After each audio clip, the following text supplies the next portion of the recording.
Distinguished guests, ladies and gentlemen, good morning. Welcome to the opening ceremony of the SAI 20 Seniors Official Meeting.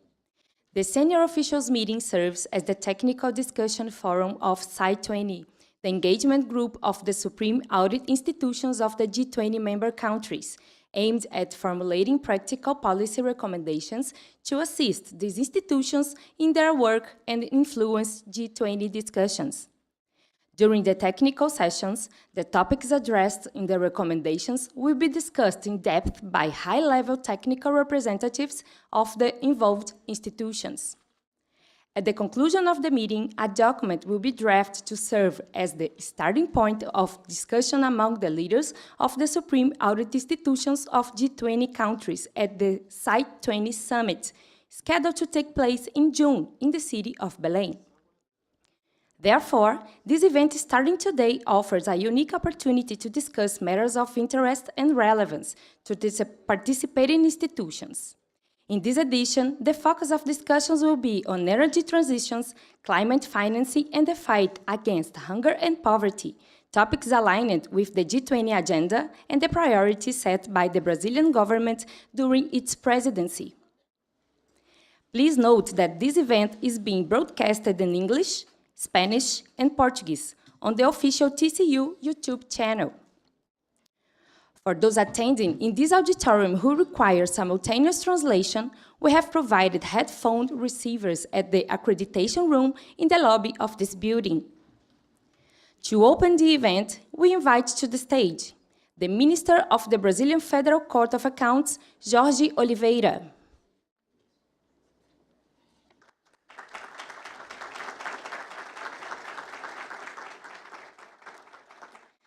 The Deputy Comptroller and Auditor General at the Supreme Audit Institution of India, Mr. Parveen Mehta.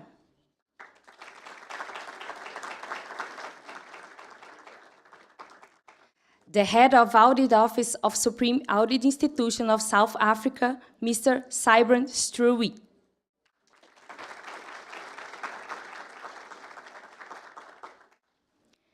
We now give the floor to the Minister of the Brazilian Federal Court of Accounts, Mr. Jorge Oliveira.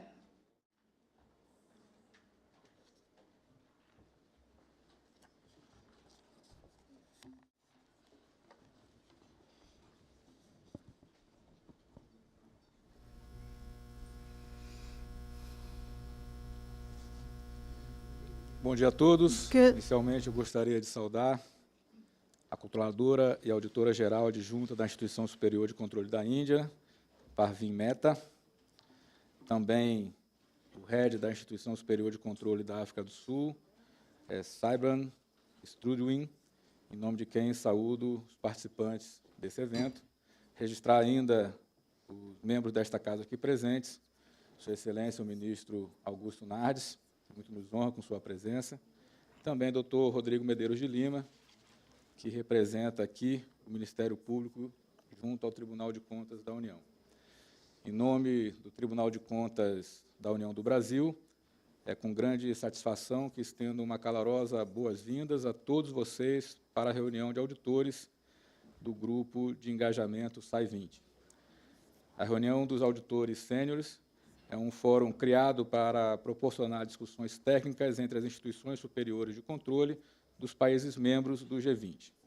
O evento, organizado este ano pelo Tribunal de Contas da União do Brasil, é um esforço preparatório que antecede a cúpula anual do SAI 20. A reunião oferece uma oportunidade única para deliberações aprofundadas e para uma ampla participação das instituições superiores de controle em temas de interesse mútuo e de inquestionável relevância. Nesta manhã, temos um painel com renomados especialistas apresentando e discutindo os temas escolhidos para esta edição do SAI 20, transição energética, financiamento climático e combate à fome e à pobreza. Os temas estão alinhados com as prioridades do governo brasileiro durante a presidência do G20. A crise climática representa um dos desafios mais urgentes de nosso tempo, exigindo ação imediata e coordenada da comunidade mundial. A discussão sobre financiamento climático tem como objetivo explorar mecanismos de financiamento inovadores e estratégias para mobilizar recursos para a infraestrutura resiliente ao clima projetos de energia renovável e medidas de adaptação. Ao examinar a inserção entre finanças, política e tecnologia, buscamos acelerar a transição para uma economia de baixo carbono, enquanto atendemos às necessidades das comunidades mais vulneráveis. Erradicar a fome e a pobreza continua sendo uma prioridade para os esforços de desenvolvimento sustentável em todo o mundo. Este tema destaca a importância da implementação de programas eficazes de proteção social, promoção de crescimento inclusivo e melhoria da segurança alimentar. Nossas discussões pretendem explorar iniciativas colaborativas entre as instituições superiores de controle destinadas a abordar as causas de maior impacto da fome e da pobreza, com foco em capacitar populações marginalizadas e construir meios de subsistência resilientes. SAI 20 tem como foco formular uma recomendação política concreta para os líderes do G20, uma mensagem das que efetivamente contribua para a solução dos problemas globais que enfrentamos. Ao mesmo tempo, queremos aproveitar o fórum para discutir benefícios da nossa cooperação nos temas priorizados para todas as instituições superiores de controle, não apenas no SAI 20, mas também na comunidade da INTOSAI. A recomendação para o G20 será formulada em um formato de comunicado, após extensas discussões realizadas pelas instituições superiores de controle participantes do SAI 20. O comunicado será posteriormente ratificado durante a cúpula do SAI 20, programada para ocorrer em junho deste ano no Brasil, na cidade de Belém, estado do Pará, com o objetivo de inserir as questões mais relevantes nas discussões do G20. E o trabalho não acaba aí. O Brasil continua na presidência do SAI 20 até o final do ano, e no segundo semestre, o Tribunal de Contas da União do Brasil liderará ainda ações para avançar concretamente as recomendações no âmbito da INTOSAI. Em conclusão, gostaria de expressar minha gratidão pela participação nesta reunião tão importante. Suas contribuições, sem dúvida, moldarão os resultados de nossas discussões, promovendo uma colaboração aprimorada e progresso na jornada de implementação dos Objetivos de Desenvolvimento Sustentável. Obrigado. Desejo a todos uma experiência produtiva e enriquecedora na reunião de auditores sêniores do SAI 20, e em nome do presidente do Tribunal de Contas da União, ministro Bruno Dantas, desejo a todos uma produtiva tarefa que se inicia na manhã de hoje. Muito obrigado.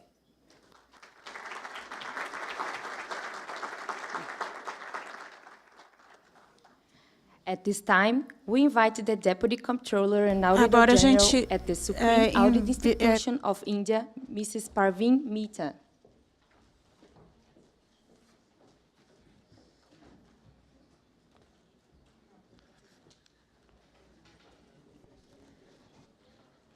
Honorable Minister Oliveira, Mr. Strudwing from SAI South Africa, distinguished colleagues from SAI 20 member countries, guest delegates, ladies and gentlemen, namaskar and warm greetings to all.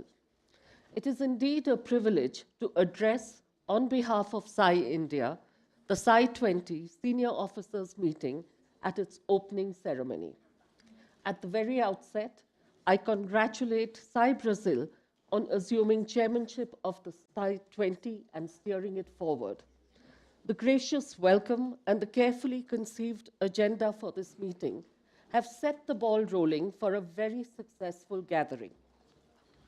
The founding of SAI 20 stems from a recognition of the role of Supreme Audit Institutions in promoting efficiency, accountability, and transparency in public administration. The Supreme Audit Institutions provide independent, objective examination of public services and serve as the much-needed feedback mechanism for policymakers. Although rather young, SAI 20 has established itself as a dynamic and robust group within the G20, committed to ensuring good governance in the realization of the G20 agenda. A mere 2 years ago, as the world emerged from the pandemic, SAI Indonesia established the SAI 20 with an agenda of global health architecture, sustainable energy transition, and digital transformation in the spirit of recover together, recover stronger. The following year, SAI India, as chair, chose two frontier cross-cutting themes of responsible artificial intelligence and auditing the blue economy as areas for SAI 20 to deliberate upon. And today, we are gathered here to dwell upon the critical themes of climate finance and fighting hunger and poverty, chosen by our current chair, SAI Brazil. Two extremely relevant themes the world has been grappling with and continues to do so, interlinked with sustainability, with equity, with scarcity. The current year's themes are deeply connected to survival of the present and future generations. They explore the intersections of finance, climate action, and global sustainability. Climate change is the biggest threat to the fight against hunger, and climate finance is a catalyst for change, empowering nations to adopt green technologies and foster sustainable practices. Accountability in climate finance presents unique challenges, and SAIs need tailored methodologies and risk assessment tools to evaluate the impact of climate finance initiatives. SAIs need to assess the efficiency of financial mechanisms and scrutinize overall governance and decision-making processes involved in the broad spectrum of public sector climate financing, ensuring these are accountable, participatory, and responsive to the needs of affected communities. Hunger and poverty have unfortunately plagued human society since time immemorial. Over time, by recognizing their multidimensional nature, concepts of hunger and poverty have matured. In 2010, UNDP initiated globally assessing a multidimensional poverty index with three equally weighted dimensions: health, education, and standard of living, represented by 10 indicators. India has added two additional indicators for maternal health and bank accounts to gauge our national MPI. Correspondingly, we need to increasingly broaden our audit strategy to leverage data analytics and technology, enabling targeted, outcome-oriented recommendations for addressing these challenges. Together, we need to collaborate, build our capacity in auditing these areas, share experiences, and fulfill our role as per our national mandate. This meeting offers a unique opportunity for knowledge sharing, networking, and building valuable partnerships. I'm confident that the draft communiqué that will emerge from our deliberations will reflect the positive impact the SAI 20 can make on the global community. To conclude, before I conclude, I would just like to say that SAIs, with their mandates of stewards of public finance, have the responsibility to ensure that resources allocated to address these issues are used efficiently and effectively. The resultant enhancement of good governance successfully impacts implementation of G20 priorities. This leads me to recall SAI India's proposal at the Goa summit, advocating SAI 20 as an independent institutional track within the G20 structure rather than as an engagement group. As an engagement group, SAI 20 does not have the leverage and stature warranted by their role and far-reaching impact that has also been justifiably recognized by the United Nations General Assembly. Recognizing this synergy between the Supreme Audit Institutions mandate and the G20 agenda, our proposal sought to realize the force multiplier effect of the SAI 20 by ensuring the group's independent stature, precluding all external influences, and enabling them to enhance governance, efficiency, accountability, and transparency in furthering the G20 agenda. The proposal met with consensus at Goa, However, a shortage of time did not result in the G20 adopting it. We look forward to this August gathering and SAI Brazil as chair of both the SAI 20 and the Inter-SAI Governing Board, taking this matter ahead by apprising the Sherpas of our respective nations to build consensus to confer the SAI 20 group with the status of an independent, distinct institutional track, thereby strengthening the G20 in addressing global economic issues by capitalizing on the SAI 20's collaborative commitment to optimal utilization of public resources benefiting humankind as a whole. To conclude, no one can whistle a symphony. It takes a whole orchestra to play it. Thank you.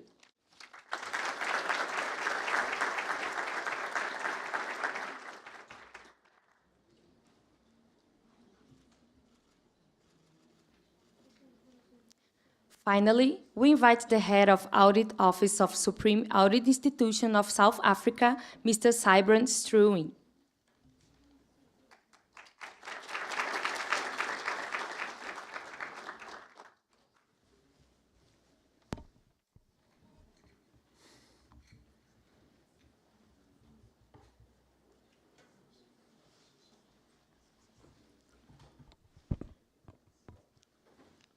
Honourable Minister Oliveira, Ms.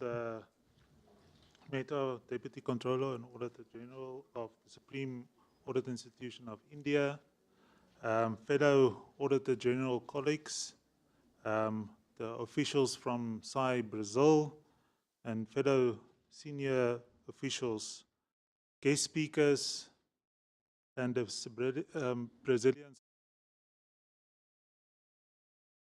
protocol observed.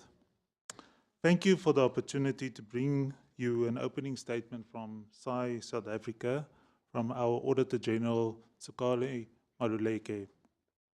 I'm privileged and honored to be part of this moment in time with you, and like to take this opportunity to thank the Federal Court of Accounts Brazil for your heartwarming, welcoming and support you have provided us in your own backyard.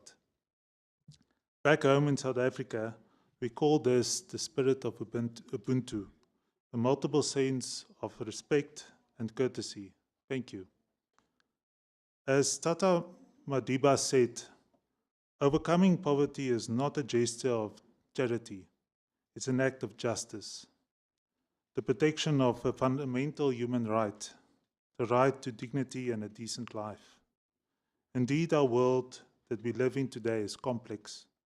Rightfully, as recognized in the draft communique, the issues that we will be debating on in terms of hunger and poverty is integrated with those of climate, financing and energy transition. As we commence this discussion, I would like to propose that our posture talks to one of replacing judgment with empathy, replacing lectures with questions, and replacing dictates with dialogues. As I'm convinced that the recommendations in resolving the problem statement confronting humanity we are gathered here to debate lies in the collective ability in this room. As I close my statement, I found the following quote from Mother Teresa to be fitting as we commence our work. I alone can't change the world, but I can cast a stone on the waters, and many ripples can contribute to the change. Thank you.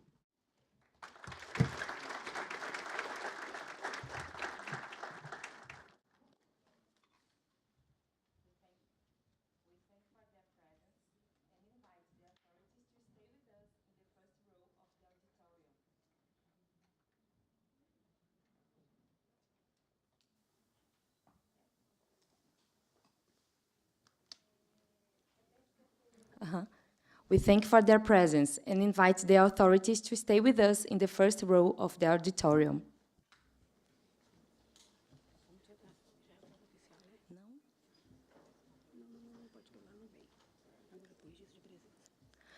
We acknowledge the presence of the following dignitaries: Secretary General of Presidency of the TCU, Frederico Carvalho Dias. Secretary General of External Control of the TCU, Ana Paula Sampaio. Secretary General of Administration of TCU, Márcio André de Albuquerque. Superintendent of the National Bank for Economic and Social Development, Paula Saldanha. We thank everyone for their presence and invite dignitaries and participants to stand up and approach the center of the auditorium for the official photograph of the SAI 20 Senior Officials Meeting.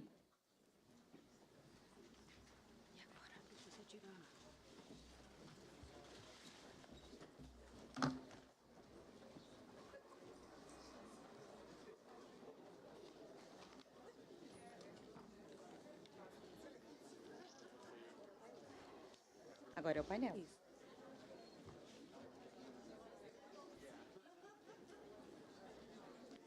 Mais no centro?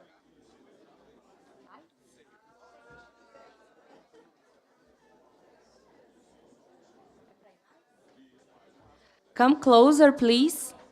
Closer, closer.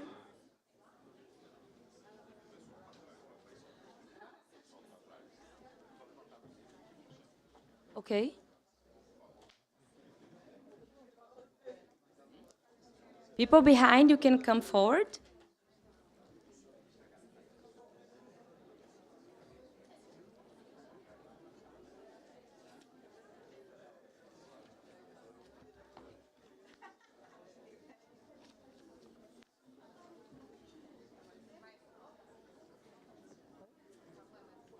Mais?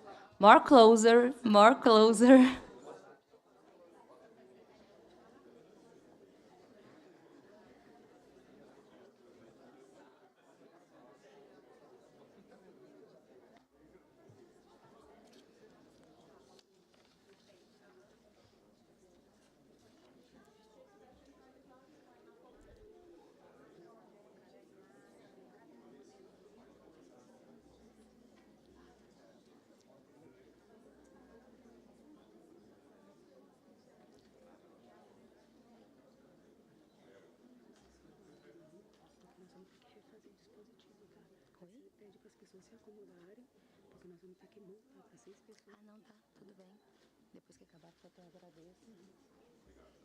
Thank you so much.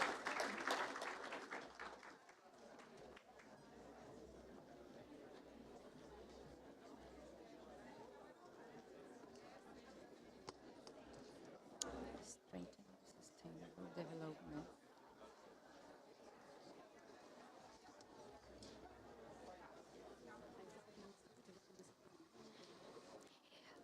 In a moment, we will begin the panel, okay?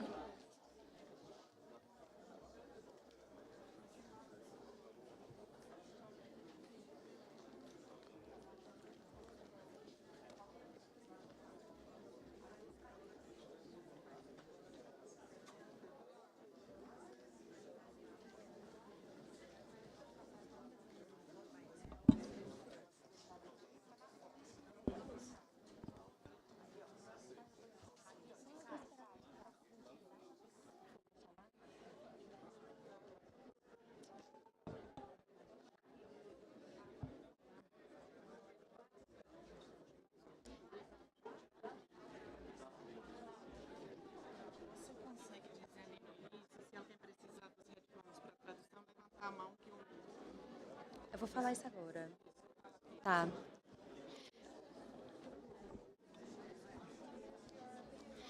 If anyone needs headphones, please put your hand up.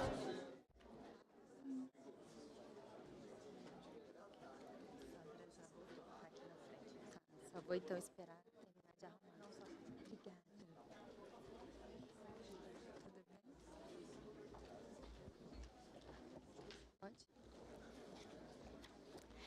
At this moment, we will begin the panel on strengthening sustainable development, climate financing and energy transition, and fight against hunger and poverty.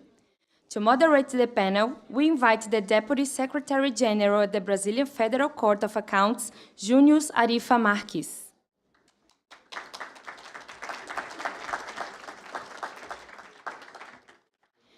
Joining the panel, we have the founder and general coordinator of the Climate Finance Group for Latin America and the Caribbean, Dr. Sandra Guzman.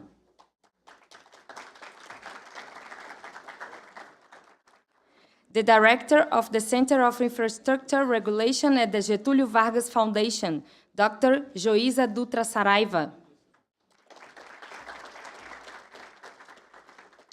The Executive Secretary of Mexico's National Council for the Evaluation of Social Development Policy, Dr. José Nabor.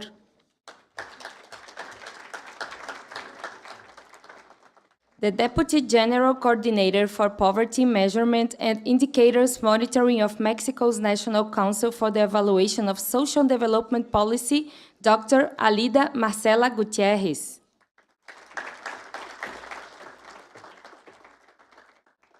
The Legal Director of the Brazilian National Bank of Economic and Social Development, Dr. Walter Baerre de Araújo Filho.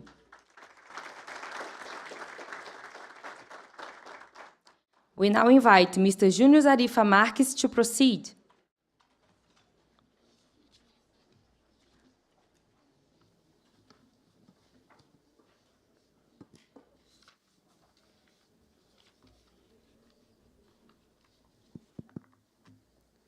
Hello, can you hear me? It's okay, working? Good morning, everyone. Welcome to our senior official meeting. Everyone, welcome to this panel to discuss about how to strengthen sustainable development, focusing on poverty, hunger, and climate crisis, and how to reduce inequality too. Before we start, I hope every one of you is well accommodated in this morning, and we can start now. But before we start, I ask you for permission to break a protocol. Firstly, I invite you to close your eyes for a brief moment right now and take a deep breath. Breathe.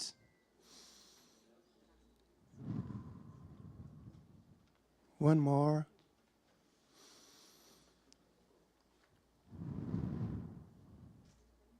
Bring awareness to your breath.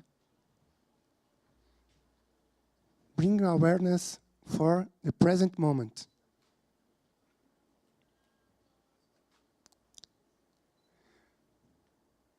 And now, from this state of mind, let's remember why we are here. What is our purpose? Why you are here? We are here not only to address a perfect communique with relevant messages to the G20 community. We are really here to make the difference. We are here because we really believe that we, as Supreme Audit Institutions, can contribute to alleviate the hunger, the poverty, the consequence of climate change. Climate crisis is real, is happening now. The effects of global warming, the effects of greenhouse gas emissions are real. It can be seen in the entire planet right now.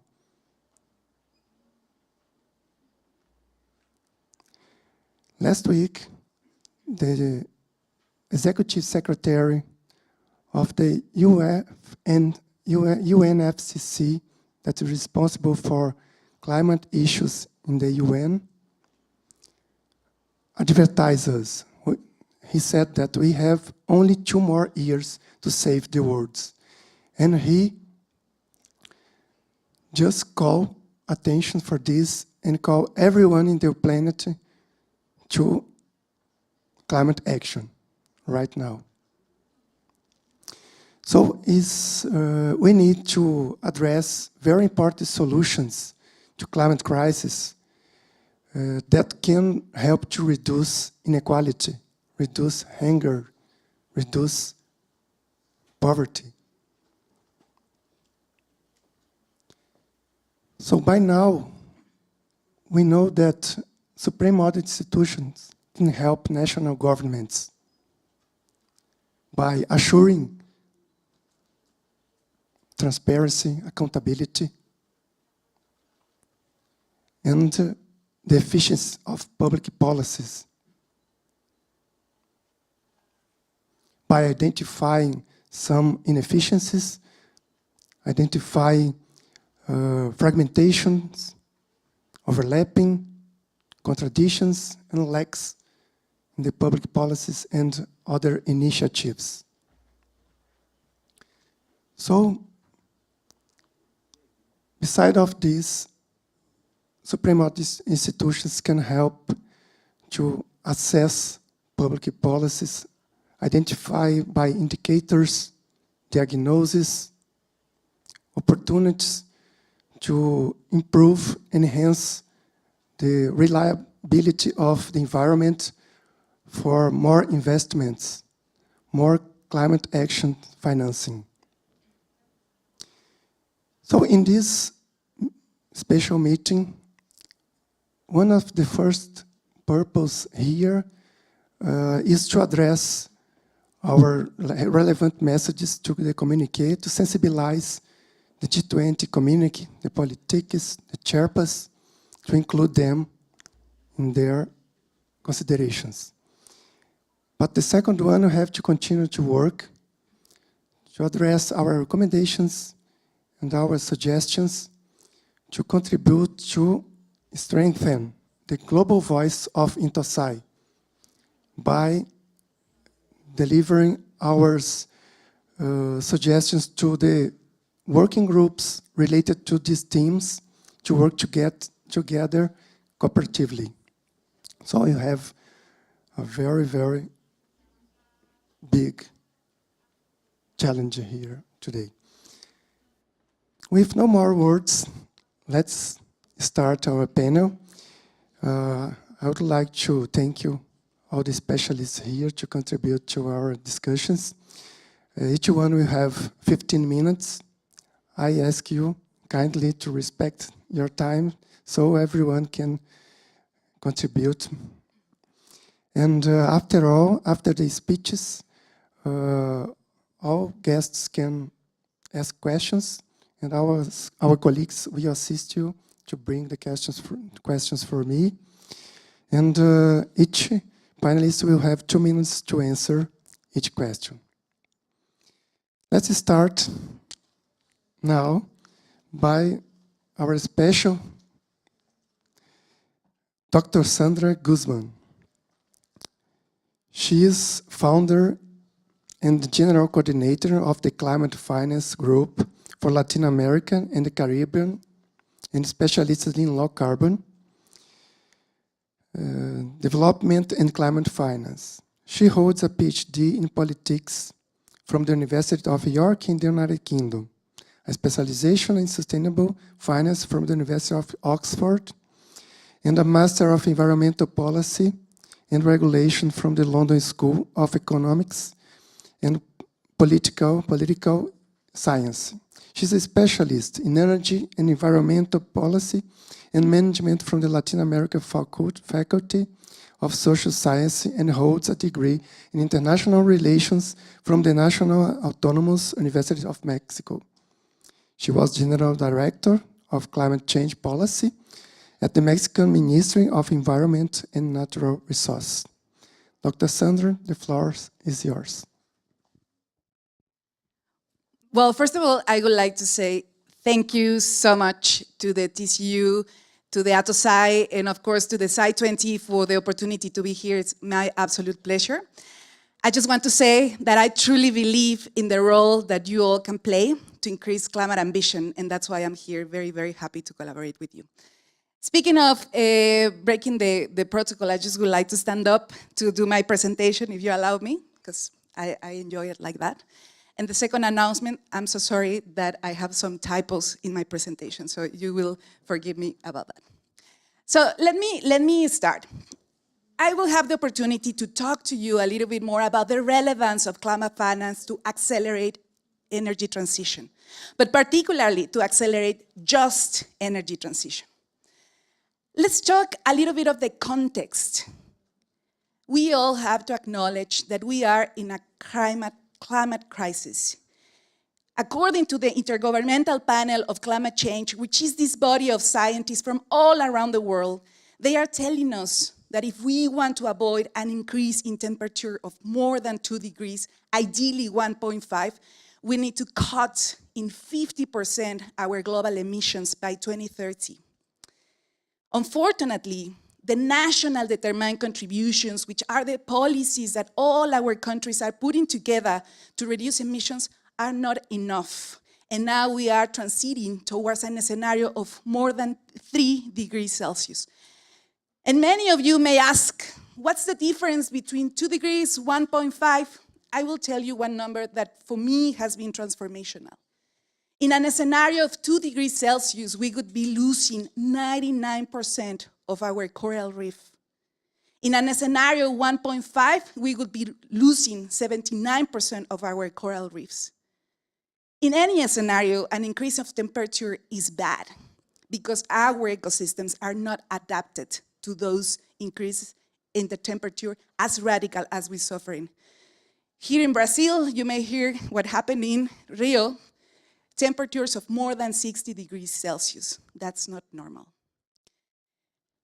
For that reason, around the world, we have been talking about the necessity to provide and to mobilize more climate finance. There was a commitment back in 2009 to transfer from developed countries to developing countries $100 billion per year to face climate change. Today, we know that that commitment not only was not complied, but we know that $100 billion are not enough to tackle climate change. According to the Standing Committee, more or less we would be needing $5.8 trillion between 2020 and 2030 to implement the NDCs. But as I was saying, the NDCs are not enough to tackle climate change. So the cost of action is far more than that. That's why one element of the Paris Agreement is telling us that it's not only about increasing a little bit of climate finance, but it's also about transforming the financial sector to make all financial flows consistent with this low carbon development. This means that not only our governments, but all financial institutions have to transform and have to mainstream climate change in their operations because there is no one sector that are going to be saved from climate change.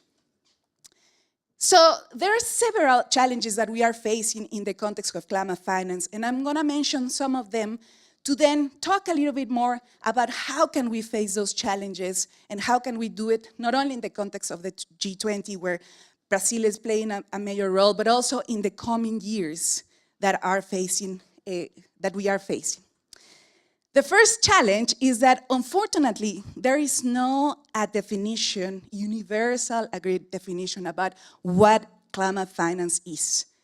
According to the Standing Committee on Finance, climate finance is those resources that are going to help us to reduce emissions, enhance greenhouse gas sinks, and aims to reduce vulnerability. These not only to increase the human resilience, but also to face the negative impacts of climate change.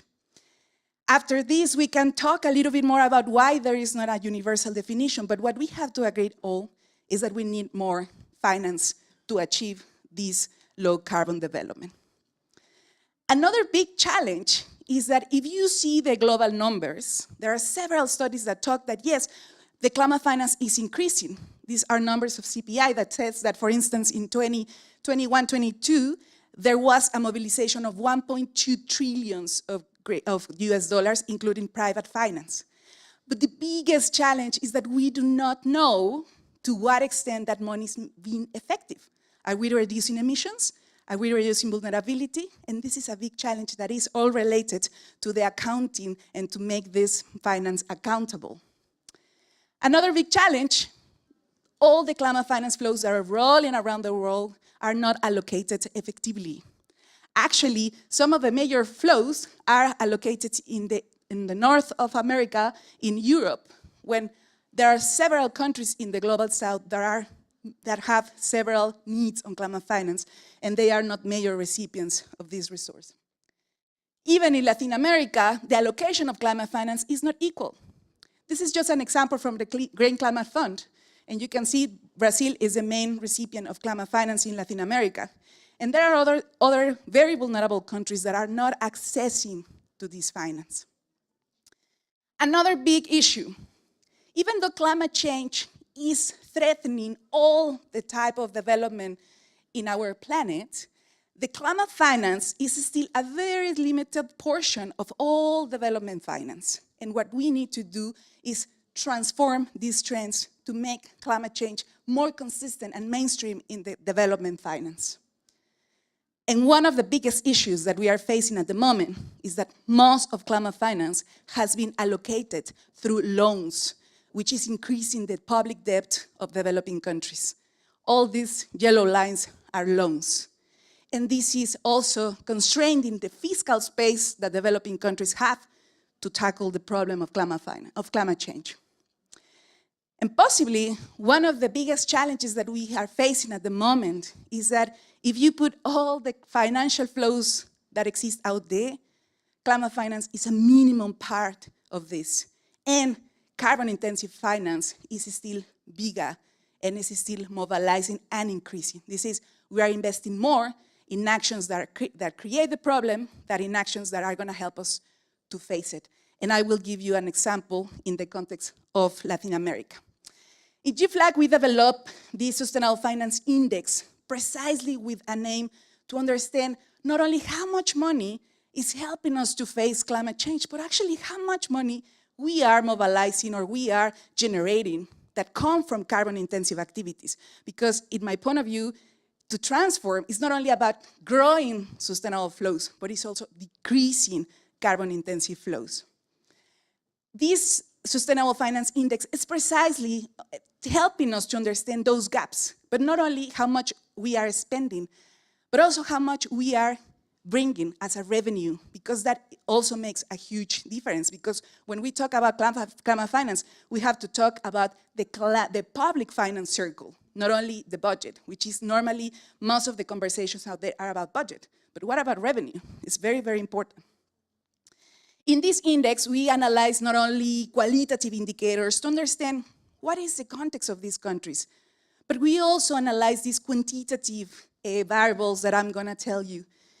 And what is relevant is that for us it's very important to understand the full picture of a country to be assessed. For instance, we analyze indicators like policies, social indicators, environmental indicators, economic indicators. I'm just going to give you an example. This is an example for Brazil. We analyze, for instance, the type of emissions that the country has. And as you know, Brazil has two major sources of emissions, agriculture and livestock, and energy. Energy generation is still a very high problem in our economies. 80% of the emissions come from the energy sector, and that's why talking about energy transition is such an important element. But when it comes to variables, we really want to understand not only how much money is coming from sustainable sources, but also how much money is coming from carbon-intensive revenues. And we also analyze the sustainable budget, how much our countries are really investing to tackle climate change, and how much are they still investing in carbon-intensive activities. The information that I will show you has been implemented to the 20 major emitters in Latin America, just to give you an example of these gaps that exist out there. Basically, based on the results, we categorize the countries, because it is true, a lot of countries are increasing their allocation of climate finance, but that doesn't mean they are stopping investing in fossil fuels, and this is the point. This is the result of the 20 countries. What you can see is that there is no one single country in Latin America that have balanced sustainable finance. They might be investing a little bit more on climate change, but they are still investing in fossil fuel activities. So there is no one that is doing very good in terms of going towards sustainable finance. Some countries in Central America are doing a little bit better because they don't rely on fossil fuels to generate revenue, for instance. This is Brazil in the position number 6, because Brazil is still investing in fossil fuels, but it's also increasing the investments in activities related to climate change. And this is happening in recent years. This is the revenues, sustainable income. How much money is coming from international cooperation to tackle climate change? Out of the total income, for instance, that come for development, in the case of Cuba, they receive 49% is related to climate change. But this is not the case of the rest of the countries. For instance, Brazil, out of the total development finance, they receive 21% is related to climate change. And this is increasing, and it's good, but it's also important to see how to mainstream climate change in the rest of this data. This is just to say that there are also new ways to generate revenue. You may hear about the green bonds, the sustainable bonds, that are also increasing the possibility of countries to open the fiscal space, and Brazil is doing so, just to provide an example. However, there are still a lot of countries that rely on fossil fuels to generate revenue. In Latin America, for instance, Ecuador, Mexico, Trinidad and Tobago, they still rely a lot on fossil fuels to generate revenue. And this is a major constraint to achieve the energy transition, because instead of really facing these, some countries are still investing in fossil fuels, creating a carbon lock-in in their economies. But this is what, for me, it's a major concern. It's how much our countries are investing to tackle climate change. For instance, in the case of Guatemala, out of the total budget that they allocated in 2022, only 2.9 was related to climate change. In the case of Brazil, only 0.045%. This means that we need to be able to mainstream climate change, not only in the environmental sector, but also in the transport, in the energy, in the agriculture, in all different sectors, because climate change is a cross-cutting issue. It's not only an environmental issue.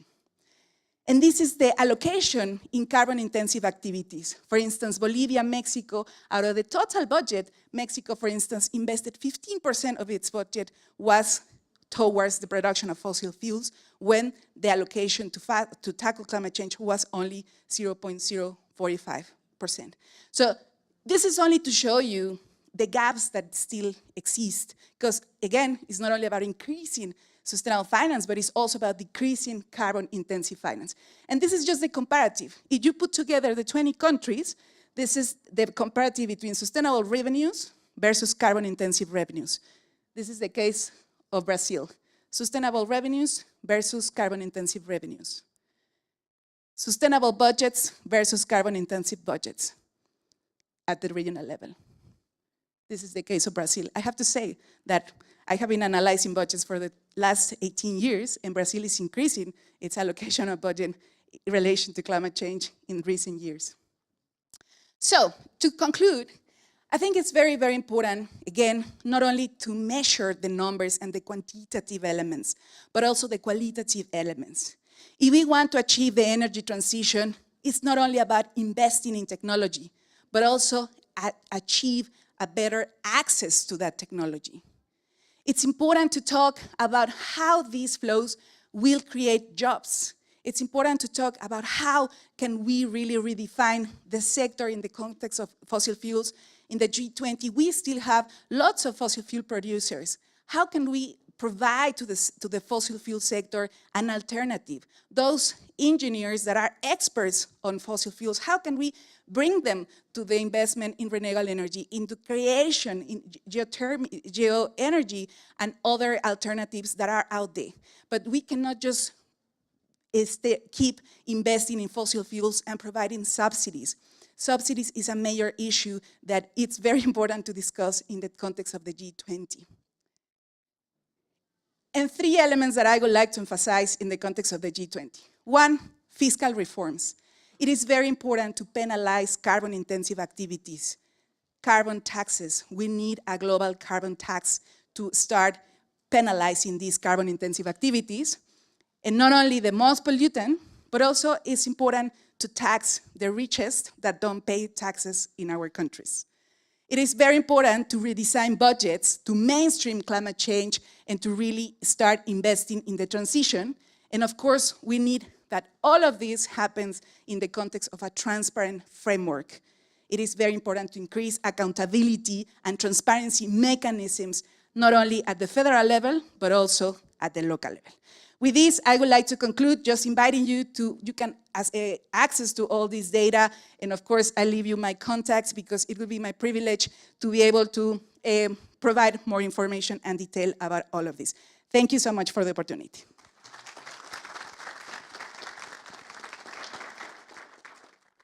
Thank you, Dr. Sandra Guzman. Thank you for bringing us awareness about such a complex scenario and hard scenario involving climate change. I have to say that now I'm uncomfortable with the situation. Maybe it's very good because we have to find solutions to address more investments, finance to equitable energy transition into clean energy alternatives, and we should work hard to this and fast. Thank you so much for your speech. And now I have a pleasure to introduce Dr. Joísa Dutra Saraiva, that is a member of the World Economics Forum Global Future Council. She holds a PhD in economics from a Getúlio Vargas Foundation and was director of the National Electric Energy Agency between 2005 and 2009. She was a visiting professor at the Kennedy School of Government, Harvard University, in 2010, and has been director of the Center of Infrastructure Regulation at the Getúlio Vargas Foundation since 2010. She has experience in economics, working mainly in the following areas: economics of regulations, energy economics, auctions, experimental economics, organizational theory, and contracts. Please, Dr. Joísa, the floor is yours. Thank you. It's going to be challenging to talk after you. So it was an awesome presentation, not only in content, but you are also able to meet the time limit we have. Okay, I'm going to switch to Portuguese. Even though I have prepared, I think I will do a better job, and then we can have a conversation afterwards. So yes, here, thank you very much. So, in the preparation for this, na preparação para essa fala, eu estava analisando o que era a concept note para esse evento. E nessa concept note, só um momentinho aqui que eu estou tentando achar aqui. Nessa concept note é apresentado um conjunto de questões que deveriam ser endereçadas nesse evento. Não é isso? Quais são os tipos principais de abordagens para um auditing que seja eficaz para finanças climáticas e para uma transição energética inclusiva? Quais são as abordagens mais adequadas para essa efetividade? Estruturas colaborativas que poderiam ser estabelecidas através de compartilhamento de melhores práticas, dados e metodologias de supervisão. Na fala, então, da Miss... one moment here. Ok, na fala, então, de Miss Parveen Mehta, ela estava introduzindo o tema da necessidade de estabelecer um mandato com critérios de accountability, participação e que sejam responsivos às necessidades das comunidades afetadas. E também destaca a necessidade de leveraging data analytics para endereçar estes desafios nas tarefas de auditing. Eu creio que a apresentação que eu pretendo trazer aqui conversa com esses temas através de 3 desafios colocados para a transição energética. Pobreza energética, ou seja, como promover affordability and hardship, resiliência de infraestrutura e vulnerabilidade social. Então, eu creio que palestrante que me antecedeu foi já bastante esclarecedora nos desafios colocados para a transição energética. Hoje temos, felizmente, mais de 140 países que já submeteram a Net Zero Pledges, um volume de investimentos massivos, trilhões, na casa de trilhões de dólares, muito superiores aos números que temos alcançado ainda aqui ao alvissareiros. E o resultado mais recente da COP nos fala da necessidade de um compromisso de transition away de fossil fuels, triplicando investimentos em energias renováveis e dobrando a eficiência energética. Quais são os desafios que são colocados, então? O primeiro desafio colocado para essa transição energética é o desafio de affordability and hardship.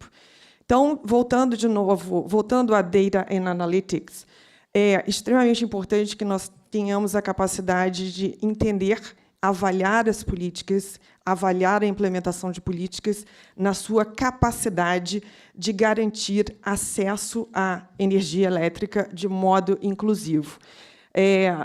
Desde 2016, a Comunidade Europeia já trabalha no tema, aliás, seguindo a experiência do Reino Unido, que já foi pioneiro, identificando pobreza energética. Quais são os segmentos afetados? Esse é um mapa do Brasil, fazendo uso de microdados, um estudo de caso, e mostra que parcelas significativas da população nas regiões Norte e Nordeste, que são as regiões com maiores desafios do ponto de vista de desenvolvimento econômico, comprometem mais de 6% da sua renda para consumir energia elétrica, o que caracterizaria pobreza energética. Primeiro desafio, então, é identificar quem são as pessoas vulneráveis no seu acesso à energia elétrica e a outros recursos, outras fontes de energia, também a outras utilities. Por que isso é importante? Podemos melhor informar políticas e adaptar a regulação accordingly. Significa o quê? Implementar desenhos de tarifas que possam melhor alocar custos e benefícios dessa transição energética com números tão elevados. Um segundo ponto, então, por exemplo, aqui temos o caso de 2 estados no Brasil, 2 estados. So we have two.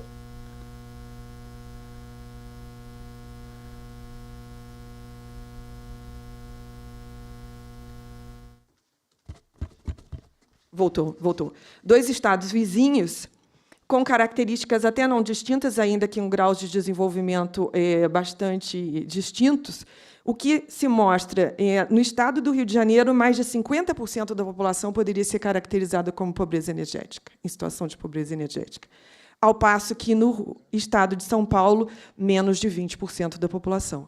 Então, como é que nós podemos contribuir para o desenho e a implementação de políticas que consigam identificar segmentos da população and which populations are suffering with that issue and are suffering with tax elevation as well. So the second challenge is the resilience. We know that there is a rise of the events, climate events affecting everyone, including Brazil. So which are the point of views that needs resilience? Is not only that these events are more frequent and impact the social aspect and the economic aspect. This is a situation that tends to get worse. So what are the point of view, the political point of view and the implementation point of view, and how can we promote more investment on resilience? The approach that we develop to contribute and deliver the resilience, it's to identify the segments and network which elevated, detailed view and evaluate the climate change projections to contribute and inform better decision making. And what are the investments and the benefits that surpass the cost and development to develop resilience. There's a third challenge who brings the climate decision making, and there is another step that we are talking about a highly regulatory industry.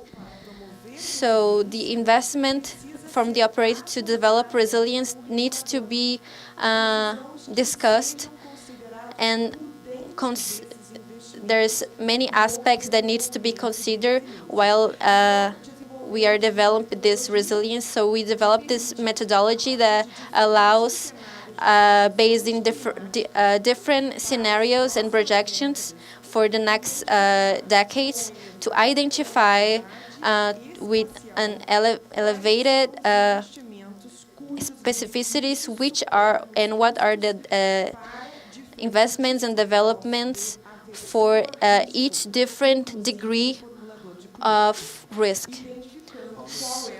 So identifying these values and metrics will help. So this doesn't make all the issues go away.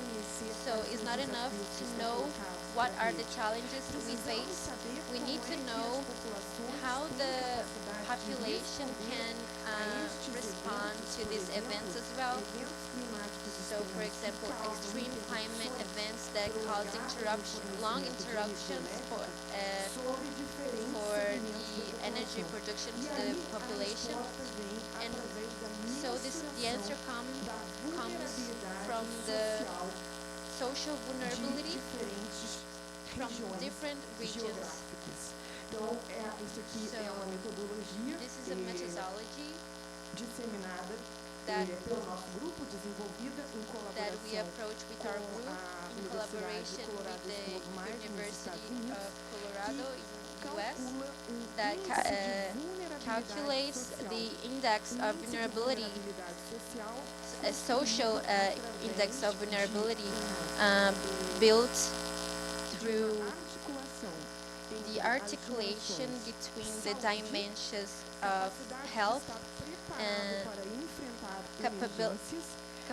capability of being prepared, and the capability of to evacuate in an event of extreme climate change. So this panel on the left is from Colorado, and the panel on the right is the Rio de Janeiro.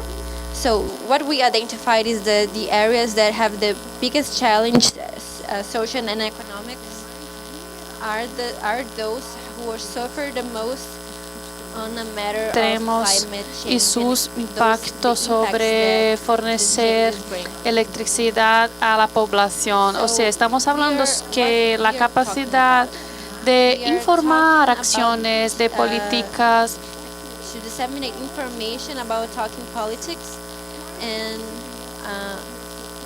what are the segments that we need to approach, and what regions that needs to receive first these investments, and those regions that have less capacity to develop after a climate crisis.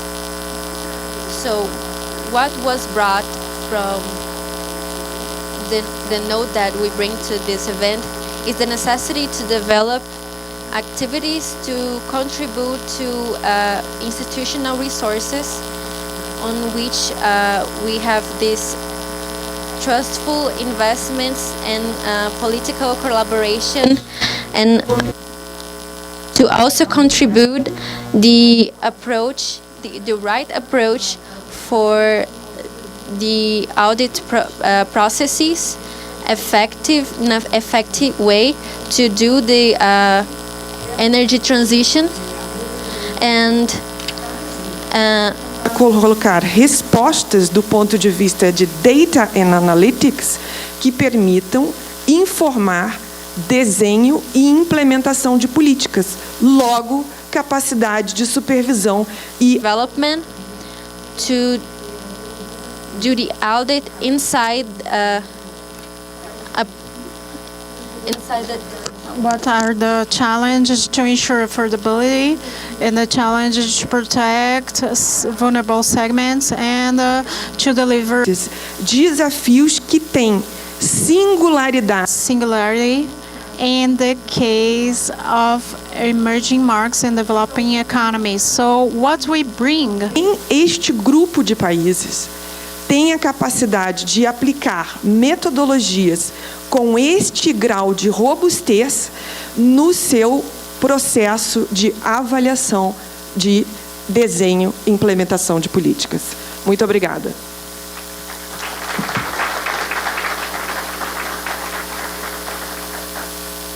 Thank you.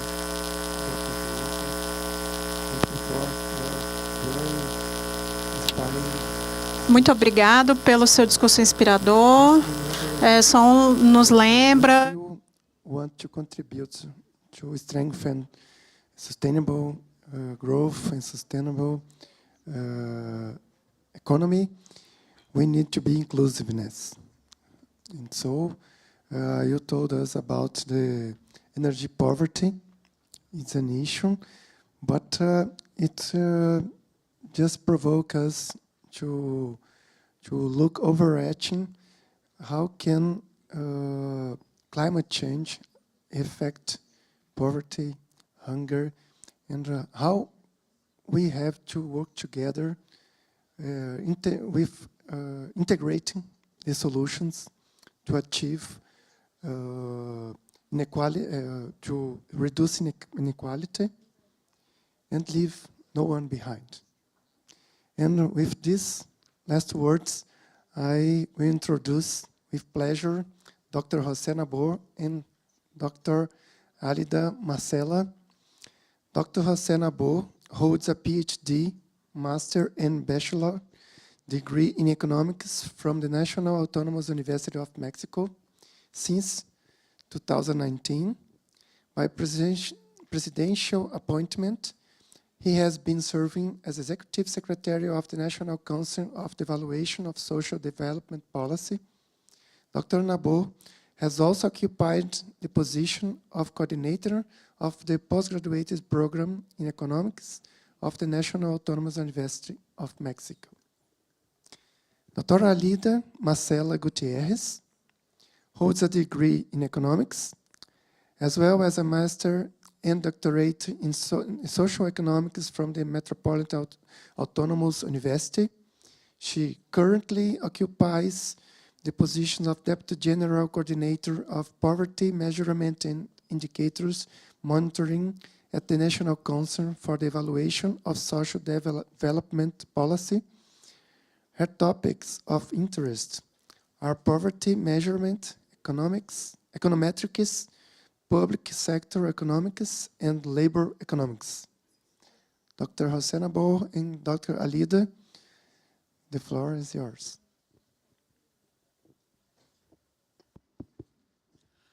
Good morning, everyone. Our presentation will be in Spanish, so we ask to use the translator. Buenos días. Antes que nada, desde Coneval agradecemos mucho la invitación a participar en este evento.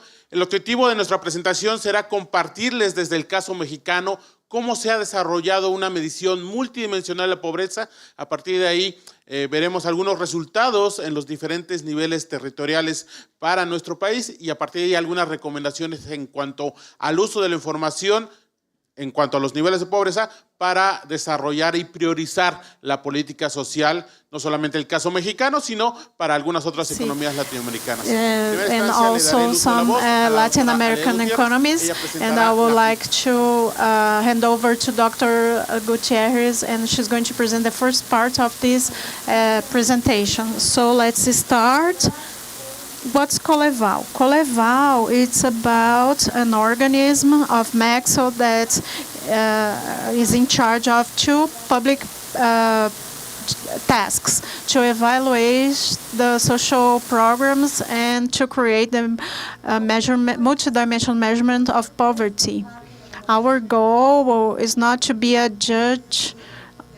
I would like to say that the ones that generate the strategies and actions, it's not the one that's going to evaluate that policy. So with that, we create Coneval through those goals, in which we establish as the main goal ensuring the exercise of social rights that are on the Mexican Constitution to ensure the social rights to other populations. So with that, so that's very important, because you're going to see that the multi-dimension poverty is a measurement in which the focus, it's a rights focus.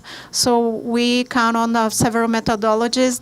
The necessity in Mexico's case is about rights.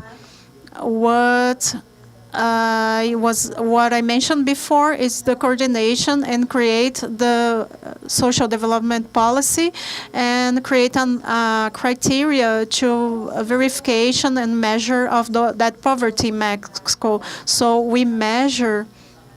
The measurement is the focus where this measurement is. That's important because before 2001, we didn't have that. We had programs, actions that intend to fight poverty, but we didn't have something that could measure the improvement in public policies case. So we created a committee that was under the social development minister, and it was in charge to measure the poverty. We have poverty lines, assets, capacity, and food, and we can't measure all of that.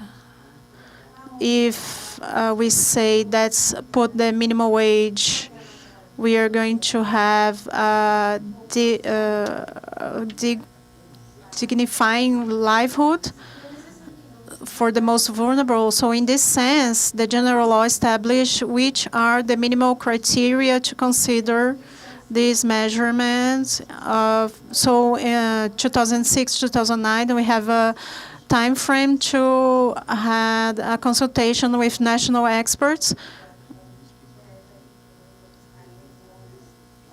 All of those names, and between others, to have a multidimensional measurement in Mexico and solve this issue. And the second place has a source of information that allow us, that's very important because the law established that, so we have a disaggregation in the national level of the federative entity and municipality entity. In that sense, there is no just one source of information that had all those information. So we discussed with the statistics institution from Mexico to have this source.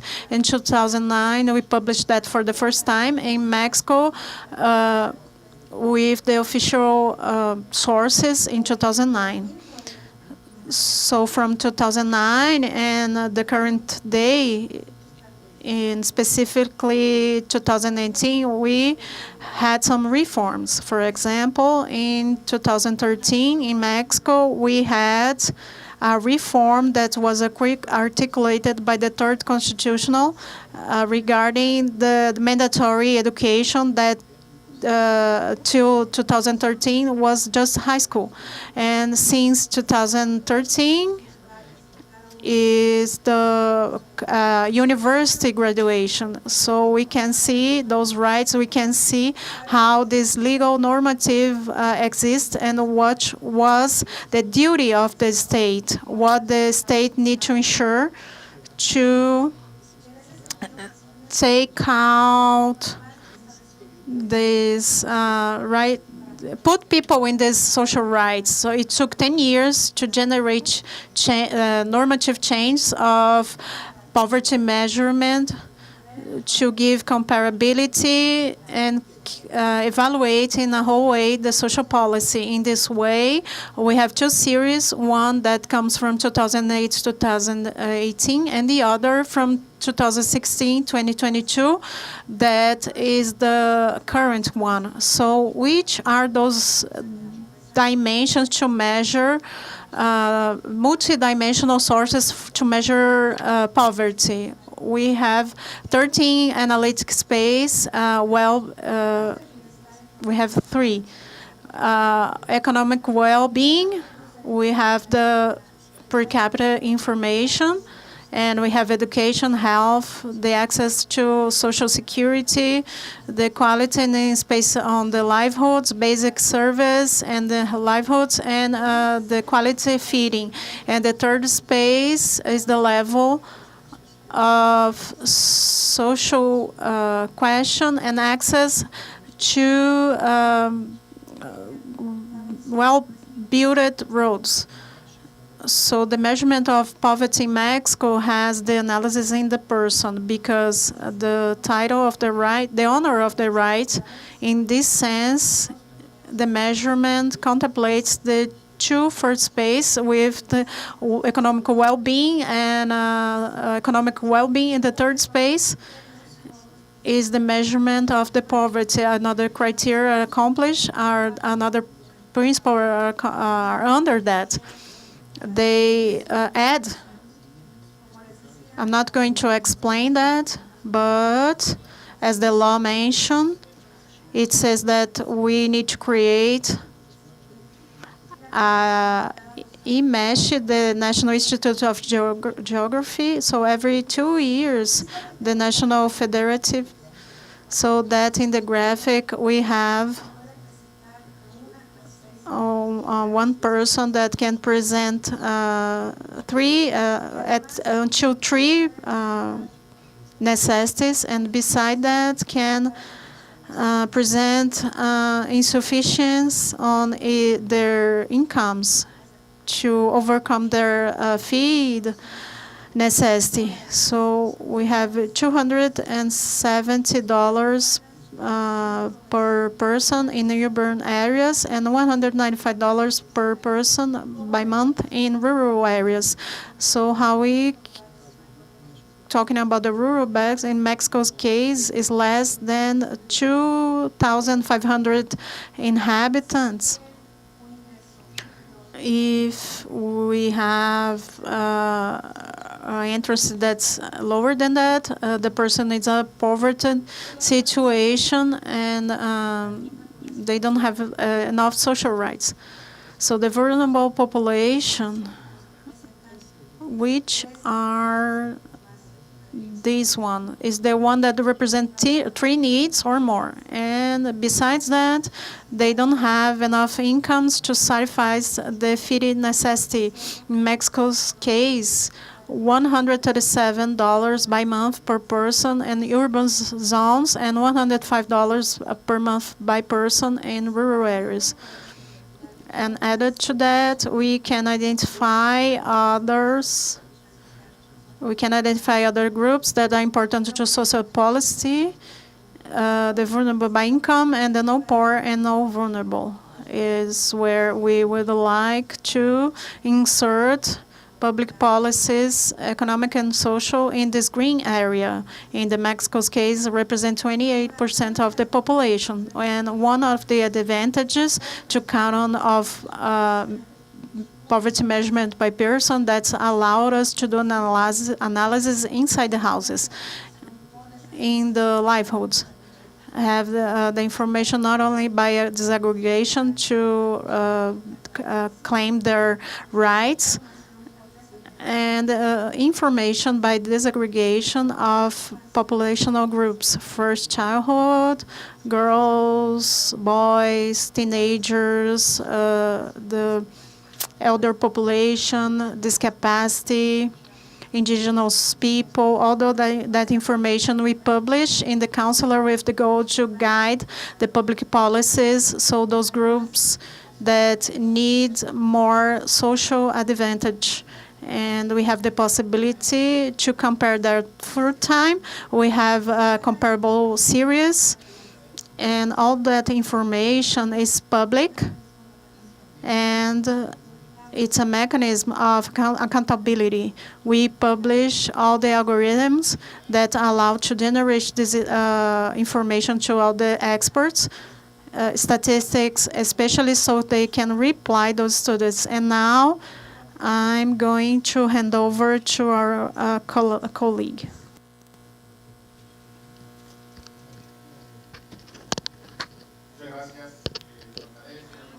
Thank you very much. I would try to be very certain with what I say. Mexico is one of the biggest economies in the world, the one that exports the most to the U.S. So as you saw, due to the pandemic in 2019, we had a rise of 43.3 of population being on a poverty situation, and a little bit more than 1.8 million was in a poverty situation. So one information that is very relevant is that on the last report, practically 36% of our country is in a poverty situation and extreme poverty. So certainly there was a reduction in the last 2 years, but we can establish a few hypotheses and on what were the factors that reduced the situation. And the internal product decreased 8%. And after the pandemic, there was a rise and a reform on the administration of the President Lopez, and the increase of the minimum wage as well, that allowed these people to get out of the situation of poverty. And a few important characteristics that developed the situation is that we can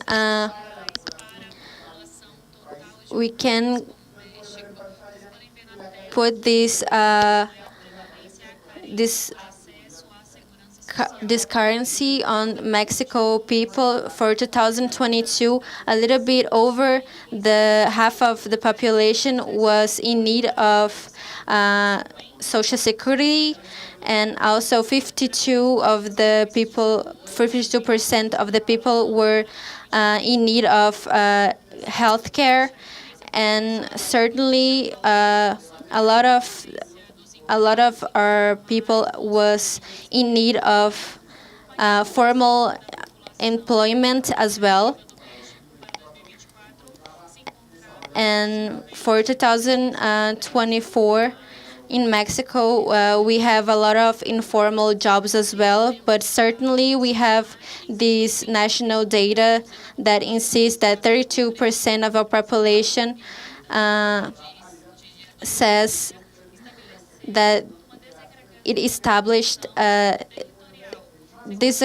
social disaggregation about the multidimensional of population, and from the south and northeast, there's 3 entities that has more of 60%, that shows that there is more of the half of the people are still in a poverty situation. So there's a few cities that have the highest numbers of poverty. They hold 25% of the population, and what the nation could develop through these years is just to make the matter a little more sensitive. And about the poverty levels, there is a confirmation of the tendency and the entities that are placed in the south and southern Mexico. So there is more than 35% of the population in an extreme poverty situation, and certainly there is a possibility to analyze each group and what are the levels of multidimensional poverty. There's a rise on more than 65-year-old people in this situation of poverty, and not only on the first years for children up to 5 years, but as well as for teenagers and also up to 25-year-olds. Almost half of the population are really in this poverty situation. So the federal administration has as a goal to envision a project for people who has more than 65 years old to approach our resolutions to these people for infants for up to 5 years old and up to 65, and social intervention for as well for the younger groups. There's a huge importance to highlight the difference between populational groups and the indigenous groups as well, that represents in Mexico, that represents a bit more than 33%. And the men that doesn't speak indigenous language represent they represent 30% of the national poverty. So people in extreme poverty situation is also composed by indigenous females. So there is a big contrast between men that don't speak indigenous language as well. We also have the possibility on this dimension to the interest of the reduction and the constant reduction on the past few years that talks about the positive access distribution. And I insist that this is to improve the politics, and up to the information that we have about the reports that we do every 2 years. The goal is to approach the social programs and to avoid that the poverty comes back again in 2020, and to improve the social projects as well. And for 2022, we had a poverty reduction of 36.6% of the population, including with the social programs. So the total percentage is the effect of the non-increment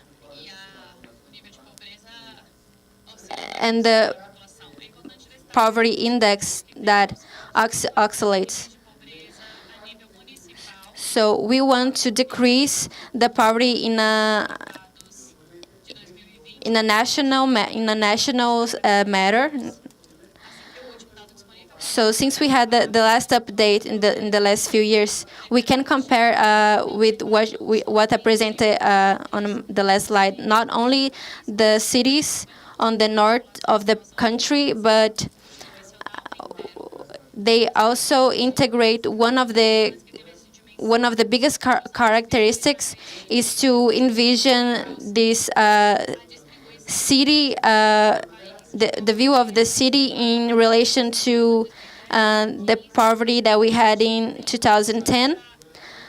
So we don't have only these levels of poverty, but also we have poverty in the north and center of the country. And we have Coneval, which is an government institution that has that give us the information to evaluate the social programs and also allow us to give to the government this information and distribute these funds in a way that is the approaches to all the cities and develop a sustainable development in a national way.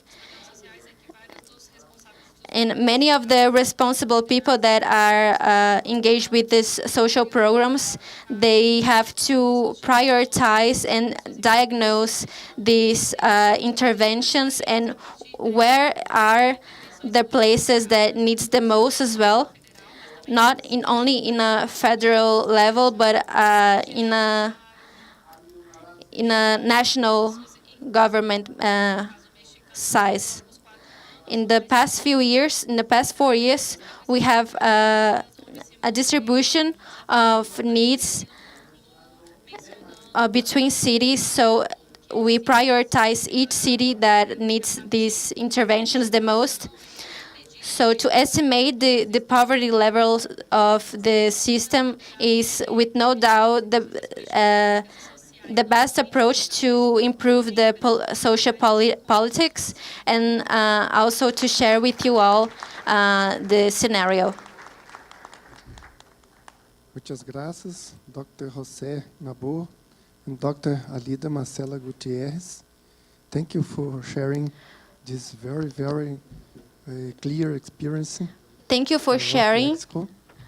And it shows us something that Supreme Audit Institution need to address their recommendations.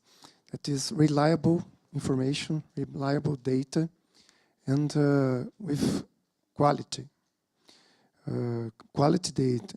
We, in our auditors, usually have to qualify the data to address our recommendations. And so, with reliable data, you can identify if the public policy is focusing in the public that really needs.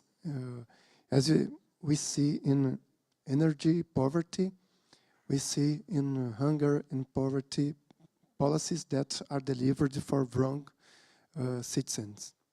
So here it shows us that we can count on you with this very good practice to share that we have shared now, and we can spread this experience to another countries too.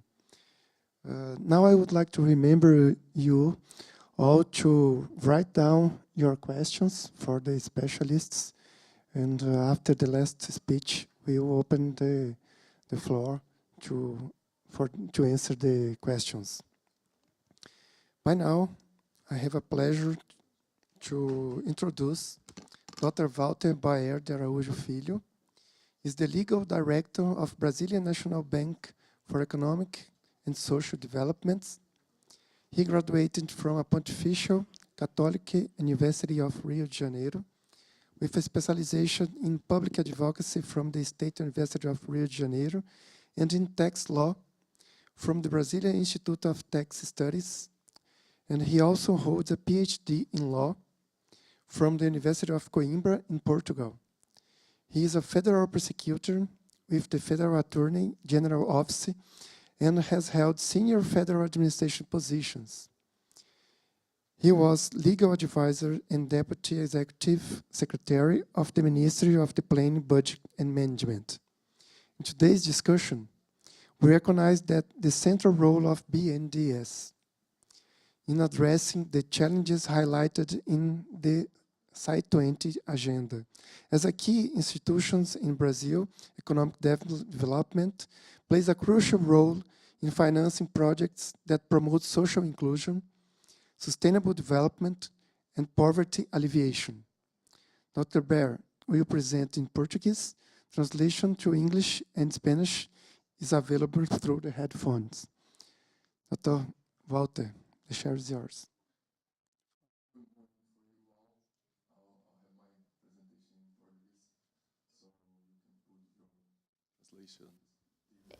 Eu vou.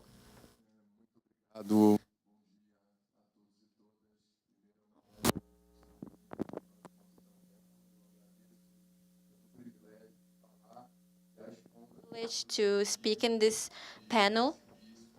It's a challenge to suppress the previous speakers, but I will try and to transpass the o ministro Jorge Oliveira, que nos brindou com a abertura, em nome de quem eu cumprimento as demais autoridades, e a doutora Ana Paula Pereira. Greet the authorities here as well.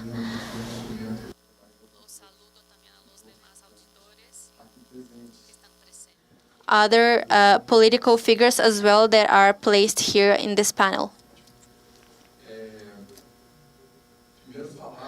Firstly, I would like to talk about climate change and the transition to an economy of low carbon is a very important issue to any politician on our time. So it's impossible to think about development, social rights, if we don't talk about those topics and energetic transition as well. Mensurável e que leve em consideração A way that we can measure it and talk about it as well as not only in Brazil but in many countries. So the first thing I would like to say is the emerging climate change and all the data that we have lead us to believe that there is a need of this extra effort to this data analysis, because in the future we are going to pay the bill. We are going to be affected by that. So there is no possibility to guarantee the rights, the human rights of this generation and future generations if we do not discuss these issues. Not only here, but for all of the countries.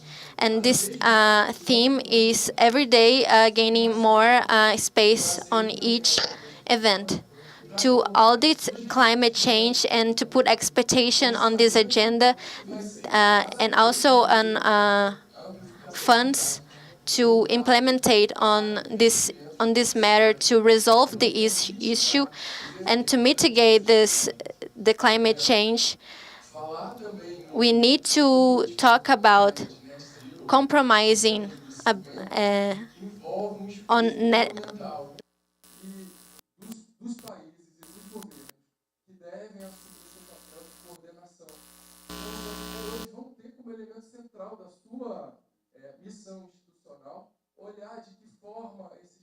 Projects on the matter. So the purpose of one event like this is to exchange natural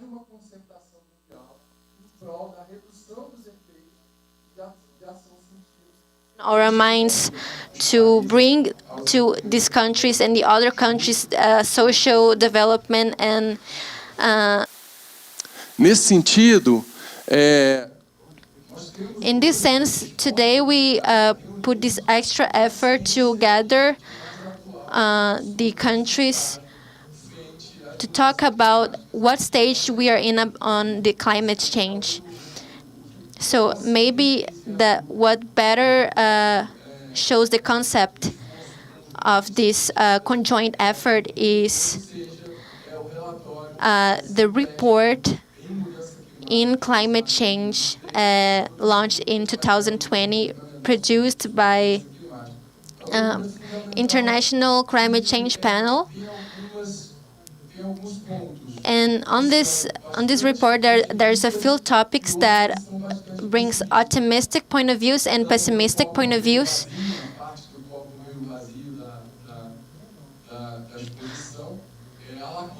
So it's alarming the degree on how the world is going to be affected by climate change. We are very under the necessary efforts to mitigate this issue, and we are already are 1 degree above from what we were before, and it's already leading to consequences, leading to climate events affecting the population. and the proportion of these events are every time bigger. So the essential thing to measure the poverty and policies to measure these factors and how it impacts the population. There is there's economic chains on carbon that contribute to this state of emergency, climate emergency as well. So if there is no effort on behalf of the governments, by the governments of every country, if this effort doesn't take place, not only in a financial way, but also mobilizing this wage problem as well, the countries that are going to suffer the most is the subdeveloped countries, and this movement that is constantly growing about the carbon zero. We talk a lot about the exchange of wage as well.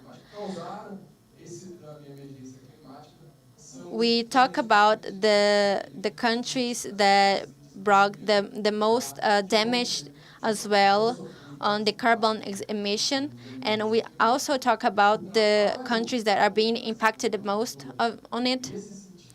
So the work on the sense of alerting the governments and the population to generate development is an extreme important action, and to incentivize as well these governments on the awareness of it.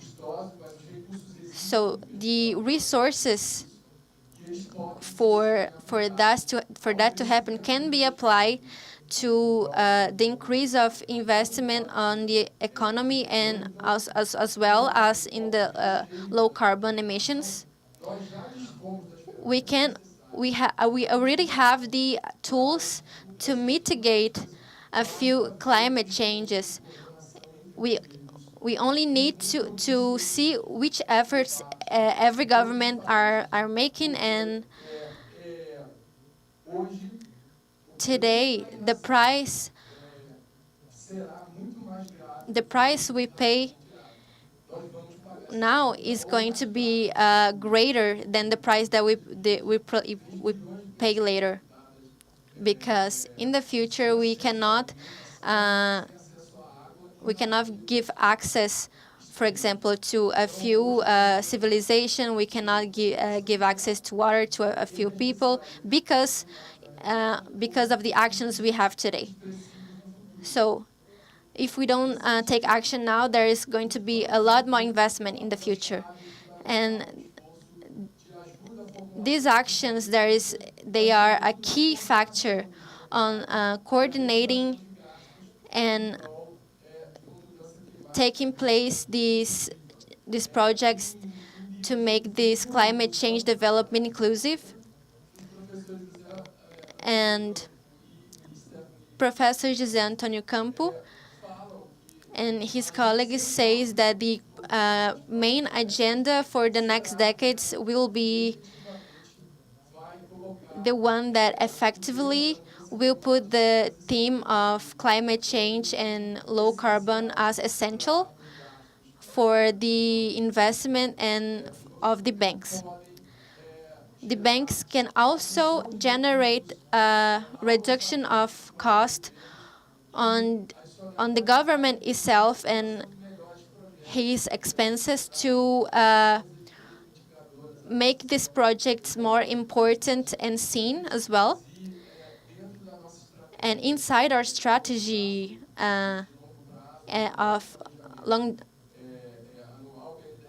inside the strategy that we have for the next years, we have the national banks as well to to accommodate this issue and sensibilizing them about the matter. Today we have the commitment to today we have the commitment between international agreement in a sense of the emissions of each country and mitigation of the effects of the climate emergencies.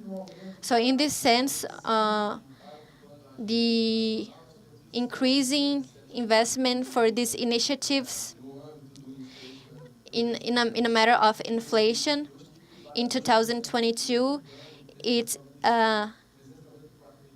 there's $394 billion invested on this agenda and related to low carbon emissions. And in European Green Deal Bank, there is 350 billions invested on the agenda to create an economy of low carbon. And what catches the attention between these two is to highlight which countries will need the most of these investments.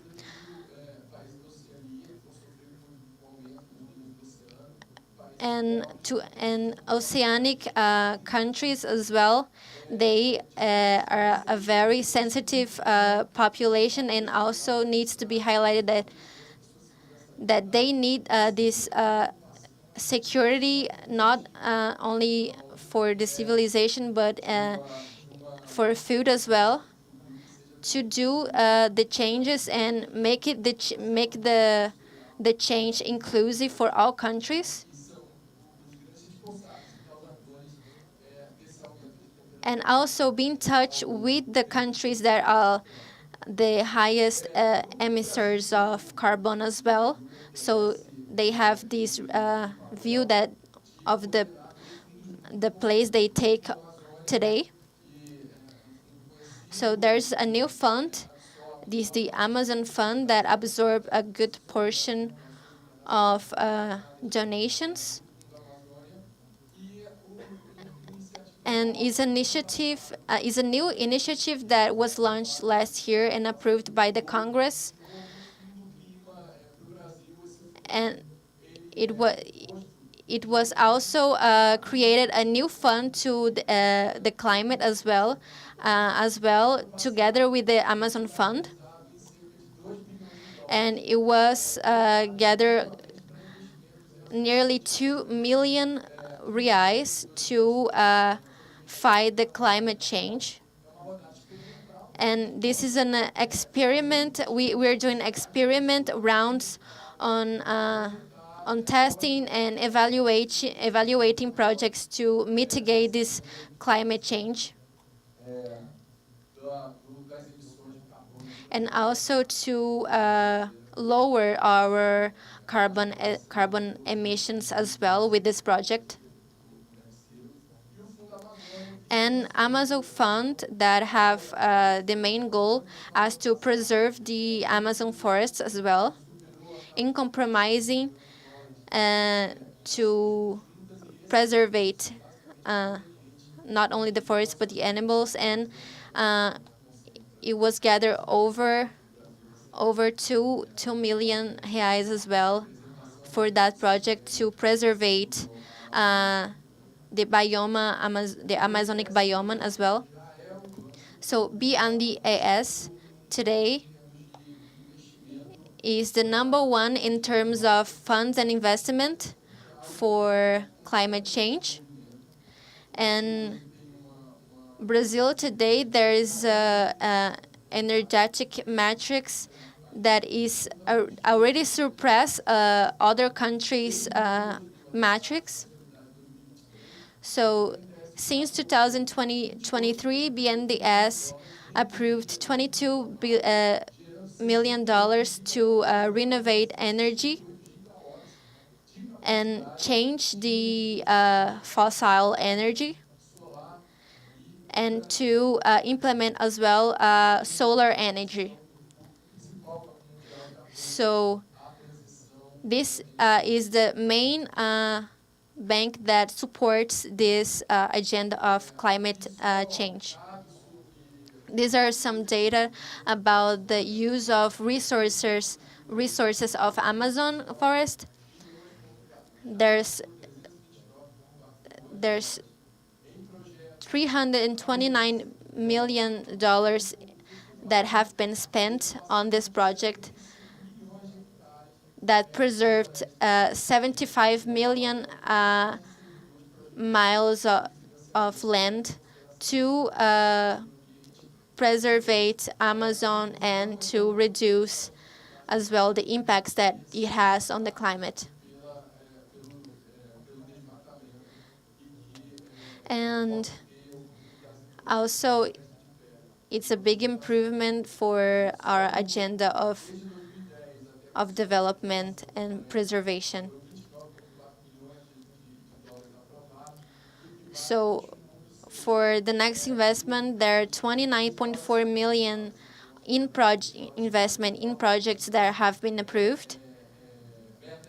And we have very ambitious goals to multiply this number in the next years to make the Brazilian biome better. I explained a little bit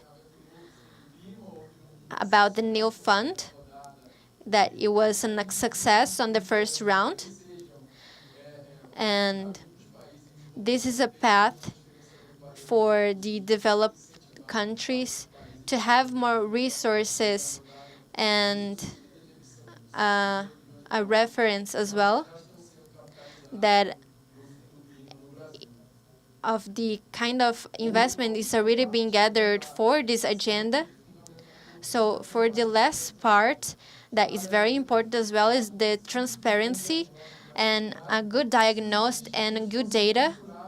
If we don't have good investments and measurements to have a better decision making, we elected last year in Brazil in conjoint with the participation of the accountant department in Brazil, that we can't achieve anything without diagnostics, without data transparency, without data between investment. I can share with you by experience is the accountant trial of Brazil have an effective action and took an effective place related to the BNDES sharing data. So all of our contracts are in the internet. All of the editors is public for the people to see. And what makes the most difference for the government here is the transparency on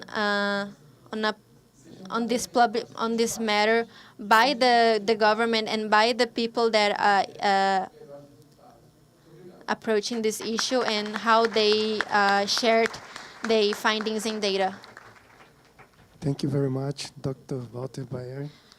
And in fact, Brazilian Development Bank is a very important stakeholder in Brazil to finance and to improve the investments in climate change initiatives, poverty, and other initiatives. As you give an alert from Supreme Audit Institutions, we have an example that we are assessing the initiatives on climate change and cooperating with the initiative of Climate Scanner that many of you are involved in these initiatives. That we want to have a global diagnosis to show how countries institutionalize for improve adaptation measures to invest, to finance, and how they finance adaptation measures, and how is the governance in each country. It's very good because you can build a global language, global voice, and to help all the countries to improve and strengthen the initiatives to reduce the very hard effects of climate change. By now, we'll start to the questions from the audience, but first I would like to again ask for a big applause for our specialists.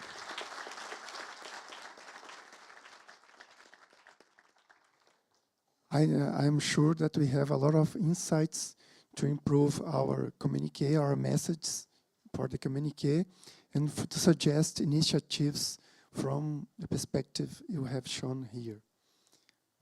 I will start the question with Dr. Let me see here. Dr. Sandra Guzman. Dr. Sandra Guzman highlighted the discrepancy between investments in climate actions and carbon-intensive activities. Is this difference due to the lack of political will? How can we reverse this gap in investments? Well, first of all, thank you so much for the question. It's a very important one. I would say that there are several elements that play a role in the decision-making. I would say that definitely political will is a very important one. Like if you have a president that cares about climate change, therefore the institutions will evolve with it. And I have to say that it's the example, I'm from Mexico, I have been seeing the changes in the political leadership and therefore the changes in the climate policy. So there is a correlation that exists among these. The second element is really the role, for instance, that fossil fuels play in our economies. As I was saying, many of our economies rely a lot on fossil fuels to generate revenue. So therefore, the institutions are in a way pushed to continue investing, and it's a vicious cycle, let's call it. So when we have these situations, it's very, very important to diversify the economy. We know, and we have been talking about climate change for the last 30 years. It's not a new issue. And what we have been saying is that, okay, we're not gonna just shut the oil power like, okay, from today to tomorrow. But we have been talking about energy transition for the last plus 20 years. It's not something new. And why is not happening? Because there is a very, very powerful interest in the fossil fuel industry. Now we are talking about the role of gas as a transition mechanism, as a transition source, but gas is also a fossil fuel, and if we do not transit really towards the alternative, it's gonna be extremely difficult. So I think it's a parallel process, okay? We will create like institutions and capacities to reduce the consumption of fossil fuels, but at the same time, we have to invest in renewable energy and in not only, we are here not only talking about the reduction of emissions. For all our countries, it's a matter of survival. We have to talk more about adaptation finance. 80% of the climate finance in the world, it goes to mitigation. But most of our countries have to adapt as well. Less than 10% goes to adaptation. So that's why, yeah, it is a matter of political will, 100%. Also, it's a thing about capacity, and I have the definition and the redefinition of priorities across different institutions. And I would like to emphasize many, many times that climate change is not only an environmental issue. Just to, for instance, the element that the colleagues presented about poverty, unfortunately, I don't see environmental elements, but I have to say that non-access to no water in quality and quantity is also a problem that increases poverty. Bad air quality also increases poverty. No access or protection of biodiversity, non-natural resources is also a problem that increases poverty. So environmental issues, climate issues also increases poverty. And if we do not internalize that, it's going to be very, very difficult to make policies that are cross-cutting effective. Yeah, thank you. Thank you very much, Dr. Sandra.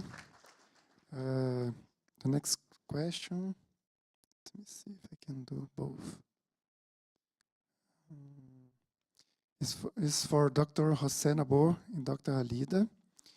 How can climate financing can enhance the resilience of the most vulnerable parts of the population? I will, 2 questions for you. That's another one. Could you explain the process of data collection to generate the multidimensional indicators? Please.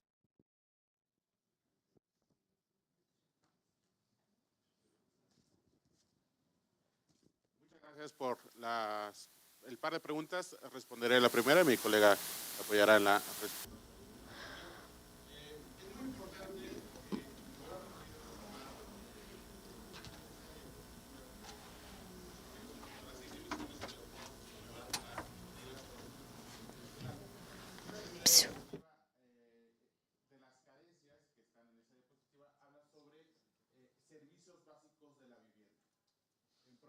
Para 2022, casi un 18% de la población del país, de México, tiene esta carencia. Cuando las agregamos, hay 4 componentes: acceso a electricidad, acceso a drenaje, acceso a agua potable y si las personas al cocinar sus alimentos utilizan water that these people uses to cook. So when we analyze this theme with the minister, we saw a reach of 95% of its population that was reporting not having drinkable water on their houses, but when we asked if they received daily the drinkable water, the indicator shows that only half of the population receive drinkable water every day. So that percentage of the people that doesn't have the gas to cook their meals have to use other resources such as fire and wood to cook. So half of this population habitates the rural zone of the country. So these characteristics are very important to visualize how this climate changes affects these populations. And one of the cities that we can see these examples taking place is the cities that are the touristic ones. And clearly, after this high degree of changes, it increased the effects of the poverty on the population. And of course, there is a relation between the natural disasters as well and the climate change. But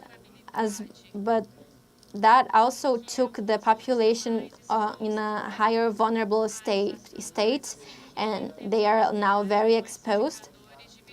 And with these indicators, we can see how this climate change are affecting this population.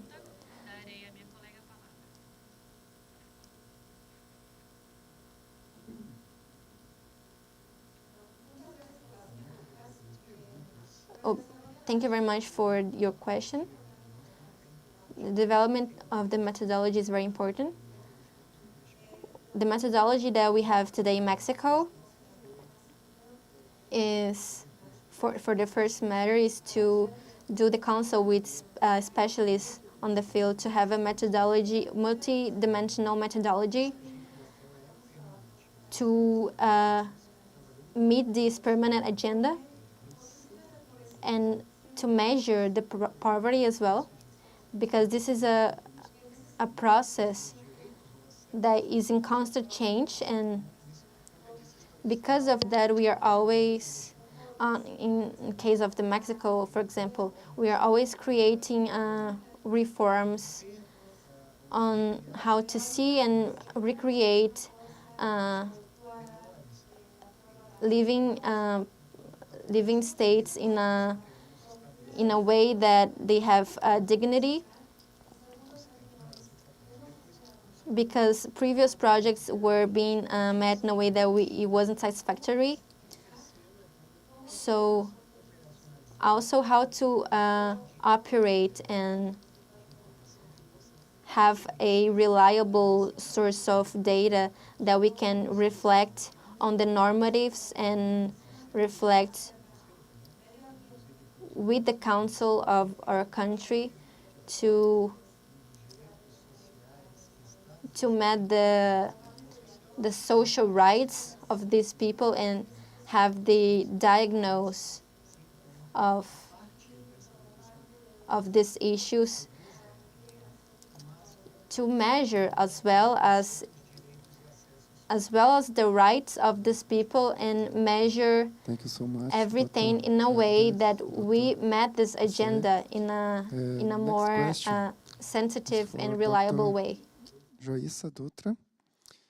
Considering the diverse socio-economic landscape across different countries, what are some key strategies that some Supreme Audit institutions can employ to advocate for just energy transitions that prioritize the needs of marginalized communities?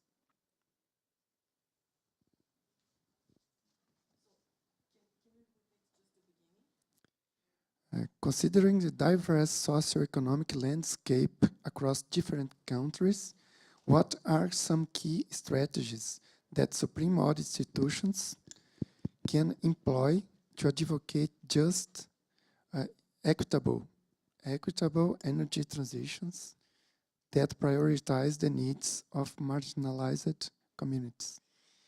So the colleagues here from Coneval, yes, just presented a methodology to estimate a multidimensional poverty indicator. Yes, so similar other countries have similar opportunities and similar access to data. So how can we identify commonalities? How can we produce comparability among these data, and how can we make use of data and analytics to generate comparable outcomes that can feed into the design and implementation of policies. So then we can support efforts to focus policies and targeting the people who need the most. So there are several opportunities for us to work together.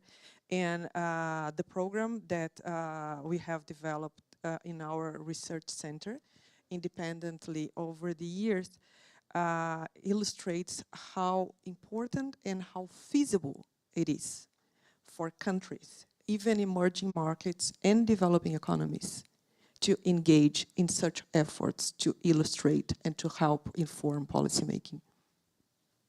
Thank you so much, Dr. Joissa. The next question is for Dr. Walter Baer. And Dr. Walter, how can the SAIs contribute to improving investments in climate actions in a way that loans do not excessively compromise the economics of the borrowing countries, which already face so many challenges?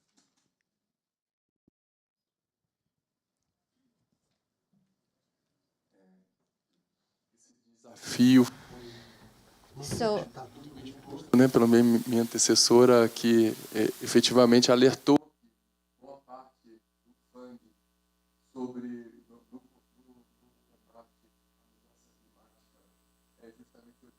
it's about taking loans,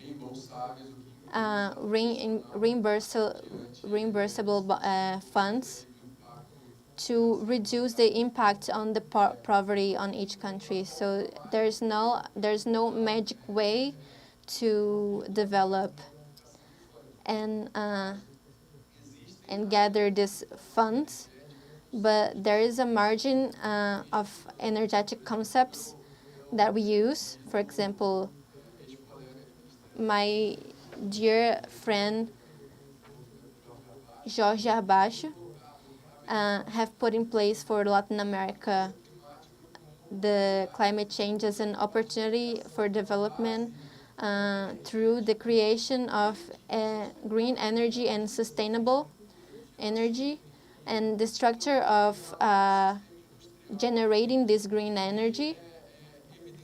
And evidently, this industry can generate enough funds and enough income. So there's no path that doesn't go through the strategy to develop this economic and opportunities. But overall, the transformation of the industrial model is necessary. We need to discuss the international, with the international systems about the climate change, and discuss with the governments about how to buy in an ecological way, as well as how to sell it, because the world has to work in this productive chain based on the lowering the carbon and using these chains to, for example, to generate these dependable new ways of energy. So we have to identify the origin of these products and to create a global taxonomy to produce imports and exports for sustainable matters. So we have reserves, huge forest reserves here. We have an economy that is strongly based on agriculture, and this agriculture needs to be every day more green, non-pollutant, and as well as transform these chains to green energy. So for our internal politics, there is no supply chain related to energy based in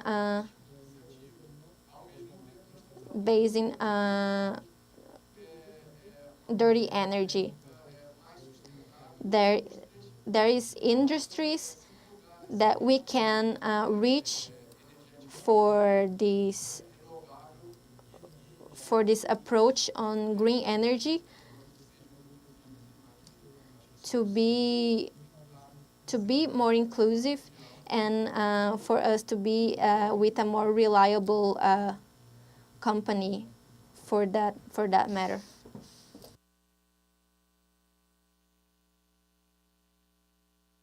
Hi.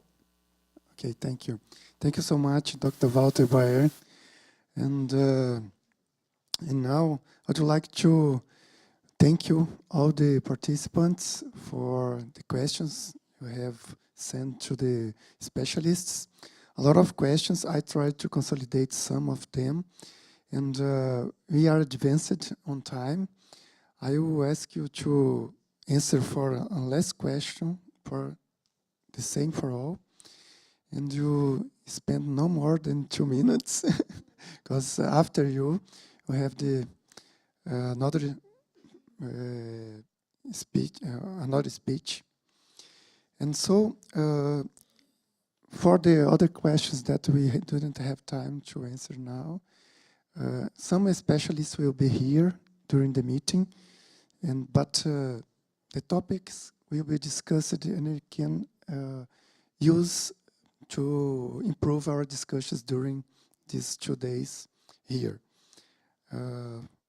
For all, from your perspective, what contributions can SAIs, Supreme Audit Institutions, make to enhance sustainable development? I will ask you to consider the topics on the table here: poverty, hunger, climate change, climate crisis, energy transition, equitable environmental. Please, I will start with Dr. Sandra. First, thank you so much for the question, because I really wanted to say something about this. Please allow me to say that I do believe that you all play a major role in the climate fight. For many years at civil society and many other actors, we have been saying what is missing, all the gaps, but coming from you, I think the discussion is going to be very different. Because as we were saying, you rely on data, you relied on technical matters, and there are 3 areas where I truly believe that you can make a massive impact. The first one, obviously, we are talking about transparency, right? Countries do not have systems to measure, report, and verify information such as climate finance. I'm telling you, they do not have. There are systems internationally, such as the OECD, but at the national level, there is no single country, developing country and developed country, that have proper system to measure not only international flows, but also domestic flows. That's an extremely important area, because as my colleagues were saying, if we cannot measure, if we cannot identify those gaps, we're never gonna solve the problem. First, transparency, measure, create the systems to really track. Second, the definitions. As we were saying, for instance, there is no one definition of climate finance. But you, based on technicalities, on mechanisms, for instance, the proposal, why not develop a taxonomy related to these elements? And I do believe that Climate Scanner is a great opportunity to start providing those definitions from you, and you can contribute with those definitions to the UNFCCC, the United Nations Framework on Climate Change, because at that level it's so political that we cannot even agree on a methodology. But you guys, from a technical perspective, based on data, you can actually provide or support, like in definition, taxonomies, and I think Climate Scanner is a major opportunity. And the last one, I think, is related to the accountability in terms of information. If you provide like recommendations to disaggregate more data, to publish this data, to make it more open to the public, I think it's an opportunity to really transfer and change decisions. Because as I was saying, it's not only to say, okay, now we are investing more in climate finance, in climate change, in tackling climate change, but it's how we are going to start changing the incentives, creating better incentives for instance, why not reduce if there is a project to invest in renewable energy, why not create loans that are more accessible with better tasas of return? Forget to say how to say tasas. Return, exactly. So there are mechanisms, and let's reduce subsidies. Subsidies, fossil fuel subsidies is a major issue in the G20 countries. So it's how to change these incentives and create better incentives to really, really start the transition. Otherwise, we're never gonna make it, because fossil fuels are extremely powerful and they are receiving a lot of money from the international cooperation and from our governments. If we continue that trend, we never, never, never, never gonna deal with climate change. Thank you. Em português. Falamos aqui, if we cannot measure, we cannot audit. Mas nós mostramos aqui que nós podemos medir. Nós temos os dados.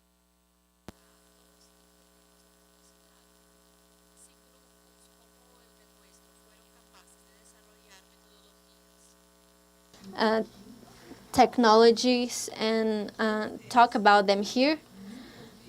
What happens is that many times the government, press, and the public views, and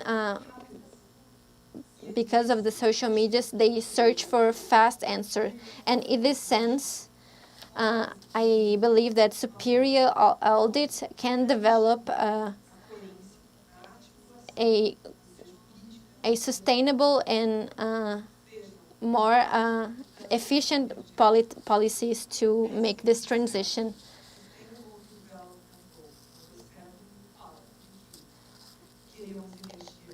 we need clean energy, trustworthy and affordable energy. So what we want with, through this agenda is give meaning to every one of these elements.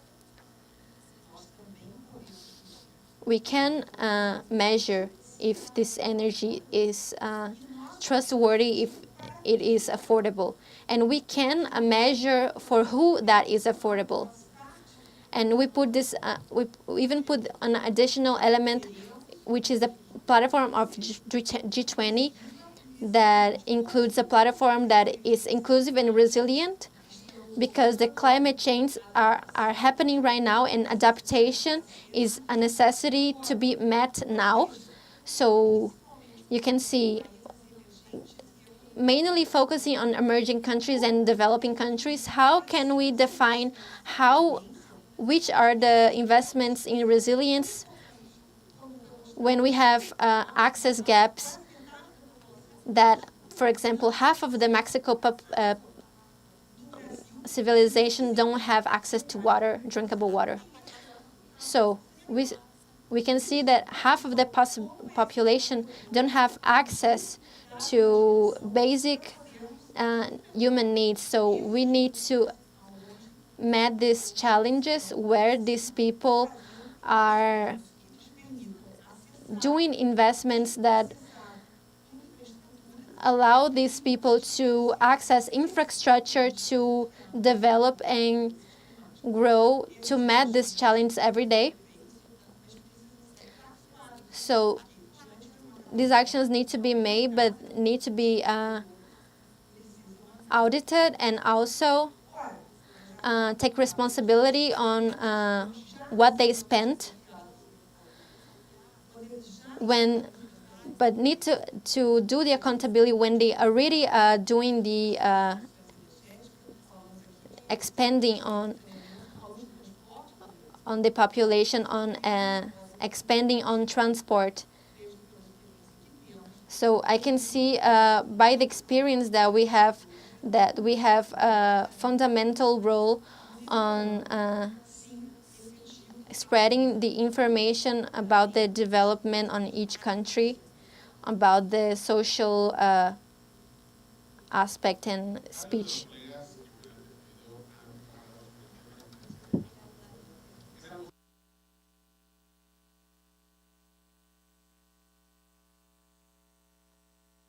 And share today is the case of Mexico. So the dimension of poverty and evaluation of social programs, we had national inventory on the social aspect. In Mexico, there was a little bit over 10,000 to 250 interventions and programs and actions for the population. On the three levels of the Mexican government, there's federal programs, a little bit over 500 statewide programs, and the biggest part is the municipal projects. And one of these projects that can be applied on the development sustainable policies is the one that has the government. So, because clearly we have a scarcity of resources, and we have to strengthen the... Once again, what we did in Carnival and the state level, we can see the application of results as less application of evaluation methodology of impact of this intervention in the social environment. So this public policy in the context that can support the sustainable development, we have to incorporate these kind of indicators and the evaluation methodologies of the impact of the policies, the capacity implementation and the training of civil servants with the complements of government the national with the local government seems to me to allow important bases in the public policies, sustainable public policies in Latin American regions. Thank you to you all. We are talking of data, and behind those data, we have people that need public policy to get out of vulnerability, and the information that we presented regarding multidimensional poverty allow us, for one part, to see the improvement and in terms of social challenges, and also allowed us to count on evidences to have public policies in resources that could be scarce in budgets, in reduced budgets. So the importance is to count on a measurement of poverty, multidimensional poverty, allow us to guide the public policies and direct it to something that's specific. And the priority, boys and girls are in a poverty situation, children. So with that data, we recognize where they live, the main needs that they have, the education, the feeding, the interests, the health, and then on the other hand, it allows the history teaches that if we do strategies regarding articulation of the different levels of government, there is a national mission fighting poverty that helped to reduce the hunger. If you see the graphic, we had important reductions. So currently in the social programs, and that health to in the income power and regarding social rights. So that allows us to measure as we have.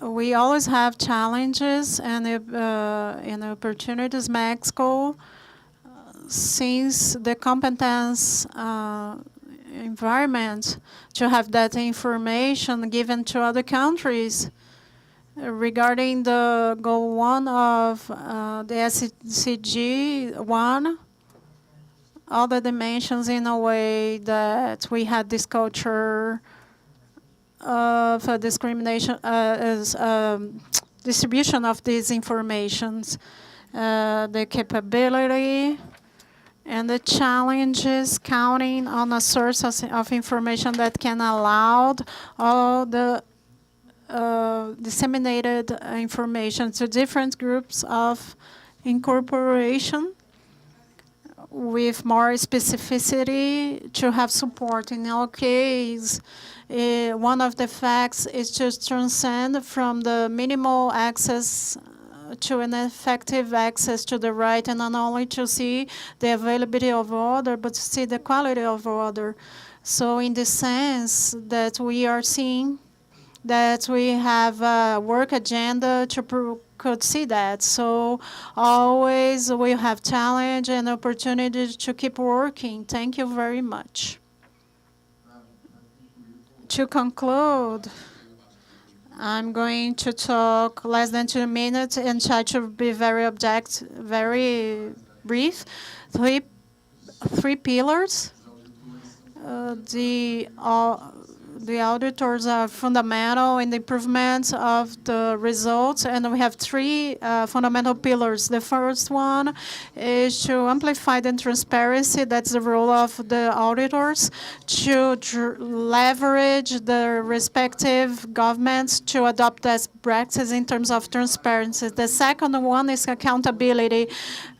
The audit courts has conditions through their auditors to identify there's responsible and made the population to charge on this professional and use the right mechanisms to accomplish, to try to charge the government. So that's the second important pillar. And the first transparency, and the second accountability, and the third contribution that the auditors can give to the respective governments is the development of technology. So actions like this one of climate scanner can be game changers. Change of game through initiatives like that ones of the development of common methodologies that could be spread through governments from the auditors. And I believe that the climate scanner in this sense of methodology development can be very transformative in this global scenario that needs an effort, and this effort goes through the development of a common methodology and a taxonomy that could be used by the government to have the climate goals. Thank you.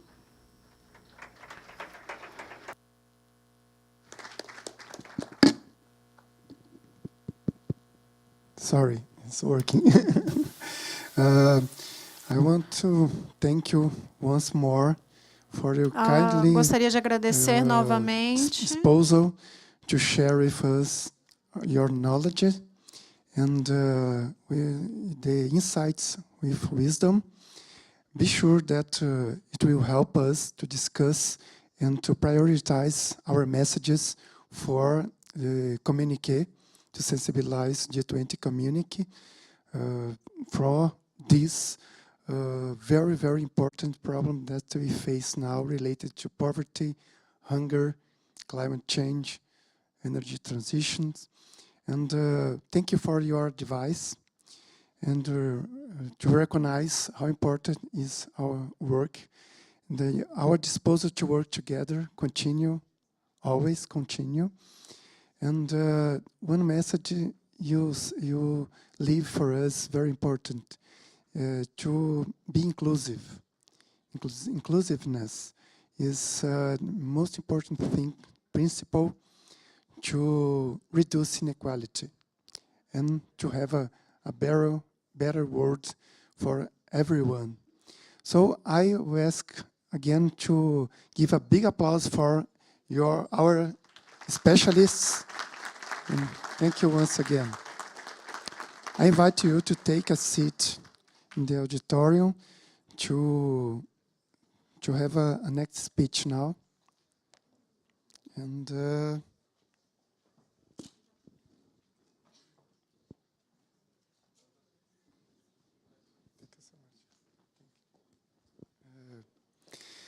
now I would like to invite the Minister Lilian Chagas from the Brazilian Foreign Minister to give a speech for us. Okay, thank you so much.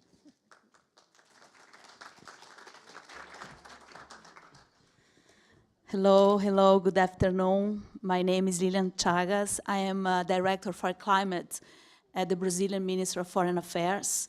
As such, I lead the team of Brazilian negotiators within the multilateral negotiations to combat climate change. I would like to thank, I will be very brief because I do not want to stand between you and lunch. So I'll take just a few minutes to explain why Brazil put climate change in one of our priority for G20 in 2024. First, we think it's a very fortunate coincidence that for 4 years, developing countries will be leading G20.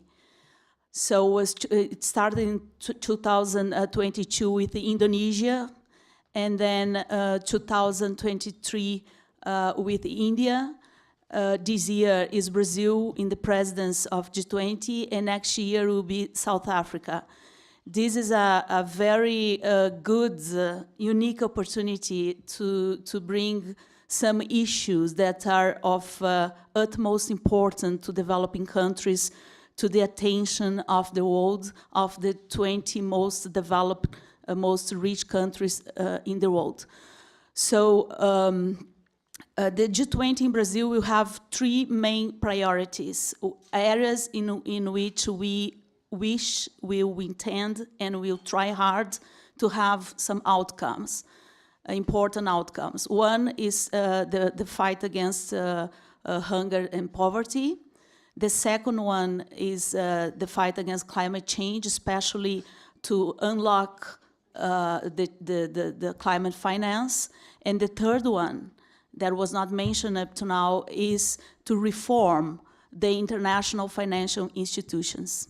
So the three, they are interconnected, and we hope to by the end of the year, not only have in the communiqué, but have really transformative ideas that will bring national and international policies within these three areas. So why climate change? We understand now in Brazil that we are going through, as our speakers made it clear, we are experiencing a climate urgency, a climate crisis. The Paris Agreement of 2015 stipulated that the goal was to limit global warming in 2 degrees Celsius compared to pre-industrial times. And with efforts to keep the global warming in 1.5 degrees Celsius.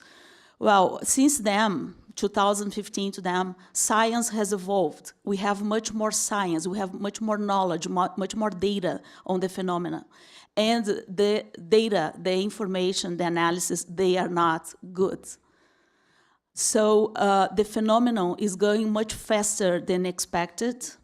And with the technology today, satellites and modeling, we can see that's not only faster, but it's broader, and it's complex. It's not a linear system. Climate change events are not linear, they're complex systems, so they can bring about a series of crises that will be very difficult to administrate, to manage. So with this in mind, we decided, Brazil decided to develop further the alternatives to climate finance. Why? You probably know that the last COP, the meeting of about climate in Dubai in December last year, the final outcome, there was a global stocktake of the Paris Agreement, decided many things. Countries agreed on many things. And when I say countries, it's important to note that they're the majority of countries on Earth. The multilateral climate regime has as parties 196 countries. It's almost the totality of countries. So it's very difficult to agree things with so many people in the room, but the sense of urgency made all the countries, all governments to agree. So the final result of COP28 was that that's written in the global stocktake that's available on the internet, you can read it, that the world is not on track to tackle climate change. And secondly, that the main gap of the system is on the means of implementation.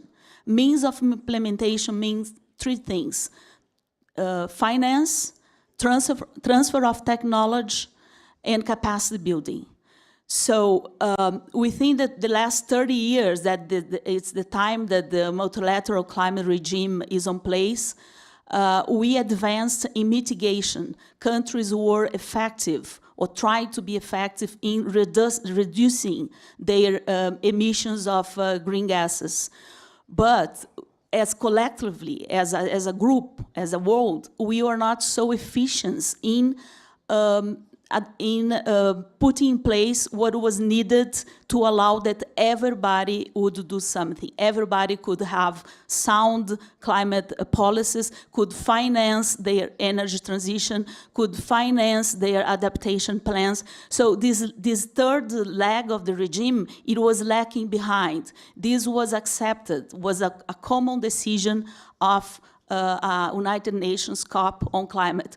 So we decided as Brazil to bring the elephant to the room and put climate finance in the heart of our presidents. So what we did, as the Indian representative explained, it's very hard to create new groups in G20. The working groups.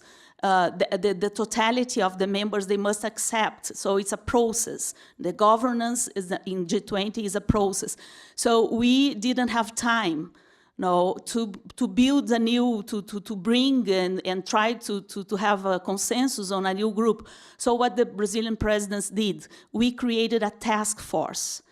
Task force is something that is temporary. No, it's not. It won't be in the structure of the G20. It will be only for the Brazilian presidents. And if South Africa wishes next year, South Africa can decide to take on or decide on other priorities. It's up to the country that is in the presidents. So we created a task force on global mobilization against climate change. But what this task force will do is to discuss, to map, and to propose new mechanisms to finance climate. Okay, so it's that group of the G20 countries plus the gas countries of the Brazilian presidents, and plus 6 countries that we invited to discuss finance specifically, plus the totality of international organizations that are there. Everyone, the WTO, the World Bank, BID, the Latin American, Inter-American Development Bank, all banks are there, all international organizations are there, and we invited a restricted group of economists, mostly from the Global South, to give inputs to this group to try to unleash climate finance. The leader of the group is economist named Mariana Mazzucato. So with this task force, without the strings of the structures of G20, we hope to bring alive new ideas, new mechanisms to map everything that is there, international levies, carbon pricing, carbon market, debt relief. Countries that are highly in debt could exchange debt for climate action. So all is in the table. There is no limits to the discussion. We invited who we thought would be interesting to contribute. And as G20 countries, we hope to give momentum to this very area that is lacking to allow for a more ambitious climate change in the next 2 years. So another thing about finance that is explain the momentum is that the next COP, the COP 29, that will take place in Baku, Azerbaijan, next November. There is a deadline there. The deadline to establish a new quantified goal for climate finance. The same $100 billion that were agreed on 2009 that should have been put into the system to help developing countries to mitigate and to adapt, they didn't happen. And there is no international audit in place within the climate regime to point fingers to say why it didn't happen, what was lacking. But we know it didn't happen. It didn't happen. Some independent evaluations came out. Oxfam said that in 2020, instead of $100 billion put into the climate financial mechanisms, there were only $27 billion, so much less than we expected. And to be fair to the donors, in 2022, OECD said that the goal of the 100 billion was always met. that there was $89 billion into the international system. But again, with no transparency, no clear accountability, no criteria, where and for what these $89 billion were employed. And very creative accountability, like supporting NGOs' participation in COPs. Would this be climate finance or not? Of course it's not, but it's counted as in the general accountability. So it's a very good idea that for this next goal that should be established in the end of this year, there is also new guidelines, new rules to specify what international climate finance means. So we will know where the money, the international money is going and what's the effect to societies. So that's more or less to explain that why we chose climate finance is in one of our priorities.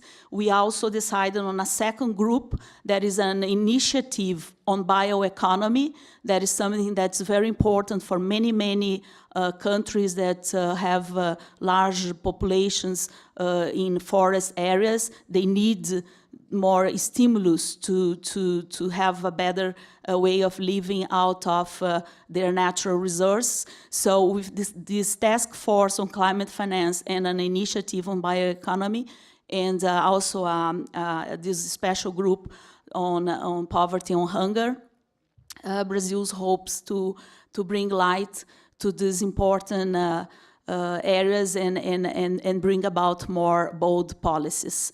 So I would like to wish you a very productive and constructive meeting here in Brasilia. Hope TCU allows you to visit. This is a landmark of modernist architecture.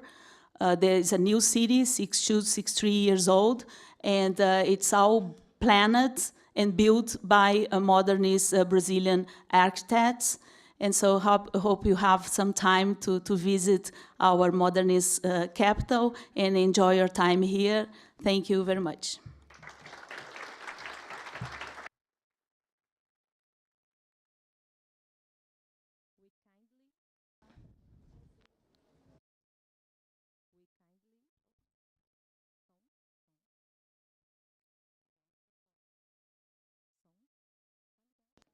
Tá ligado? We kindly ask that those who required simultaneous translation please return the radios to the staff. One more time, we thank everyone for their presence and wish you a great day.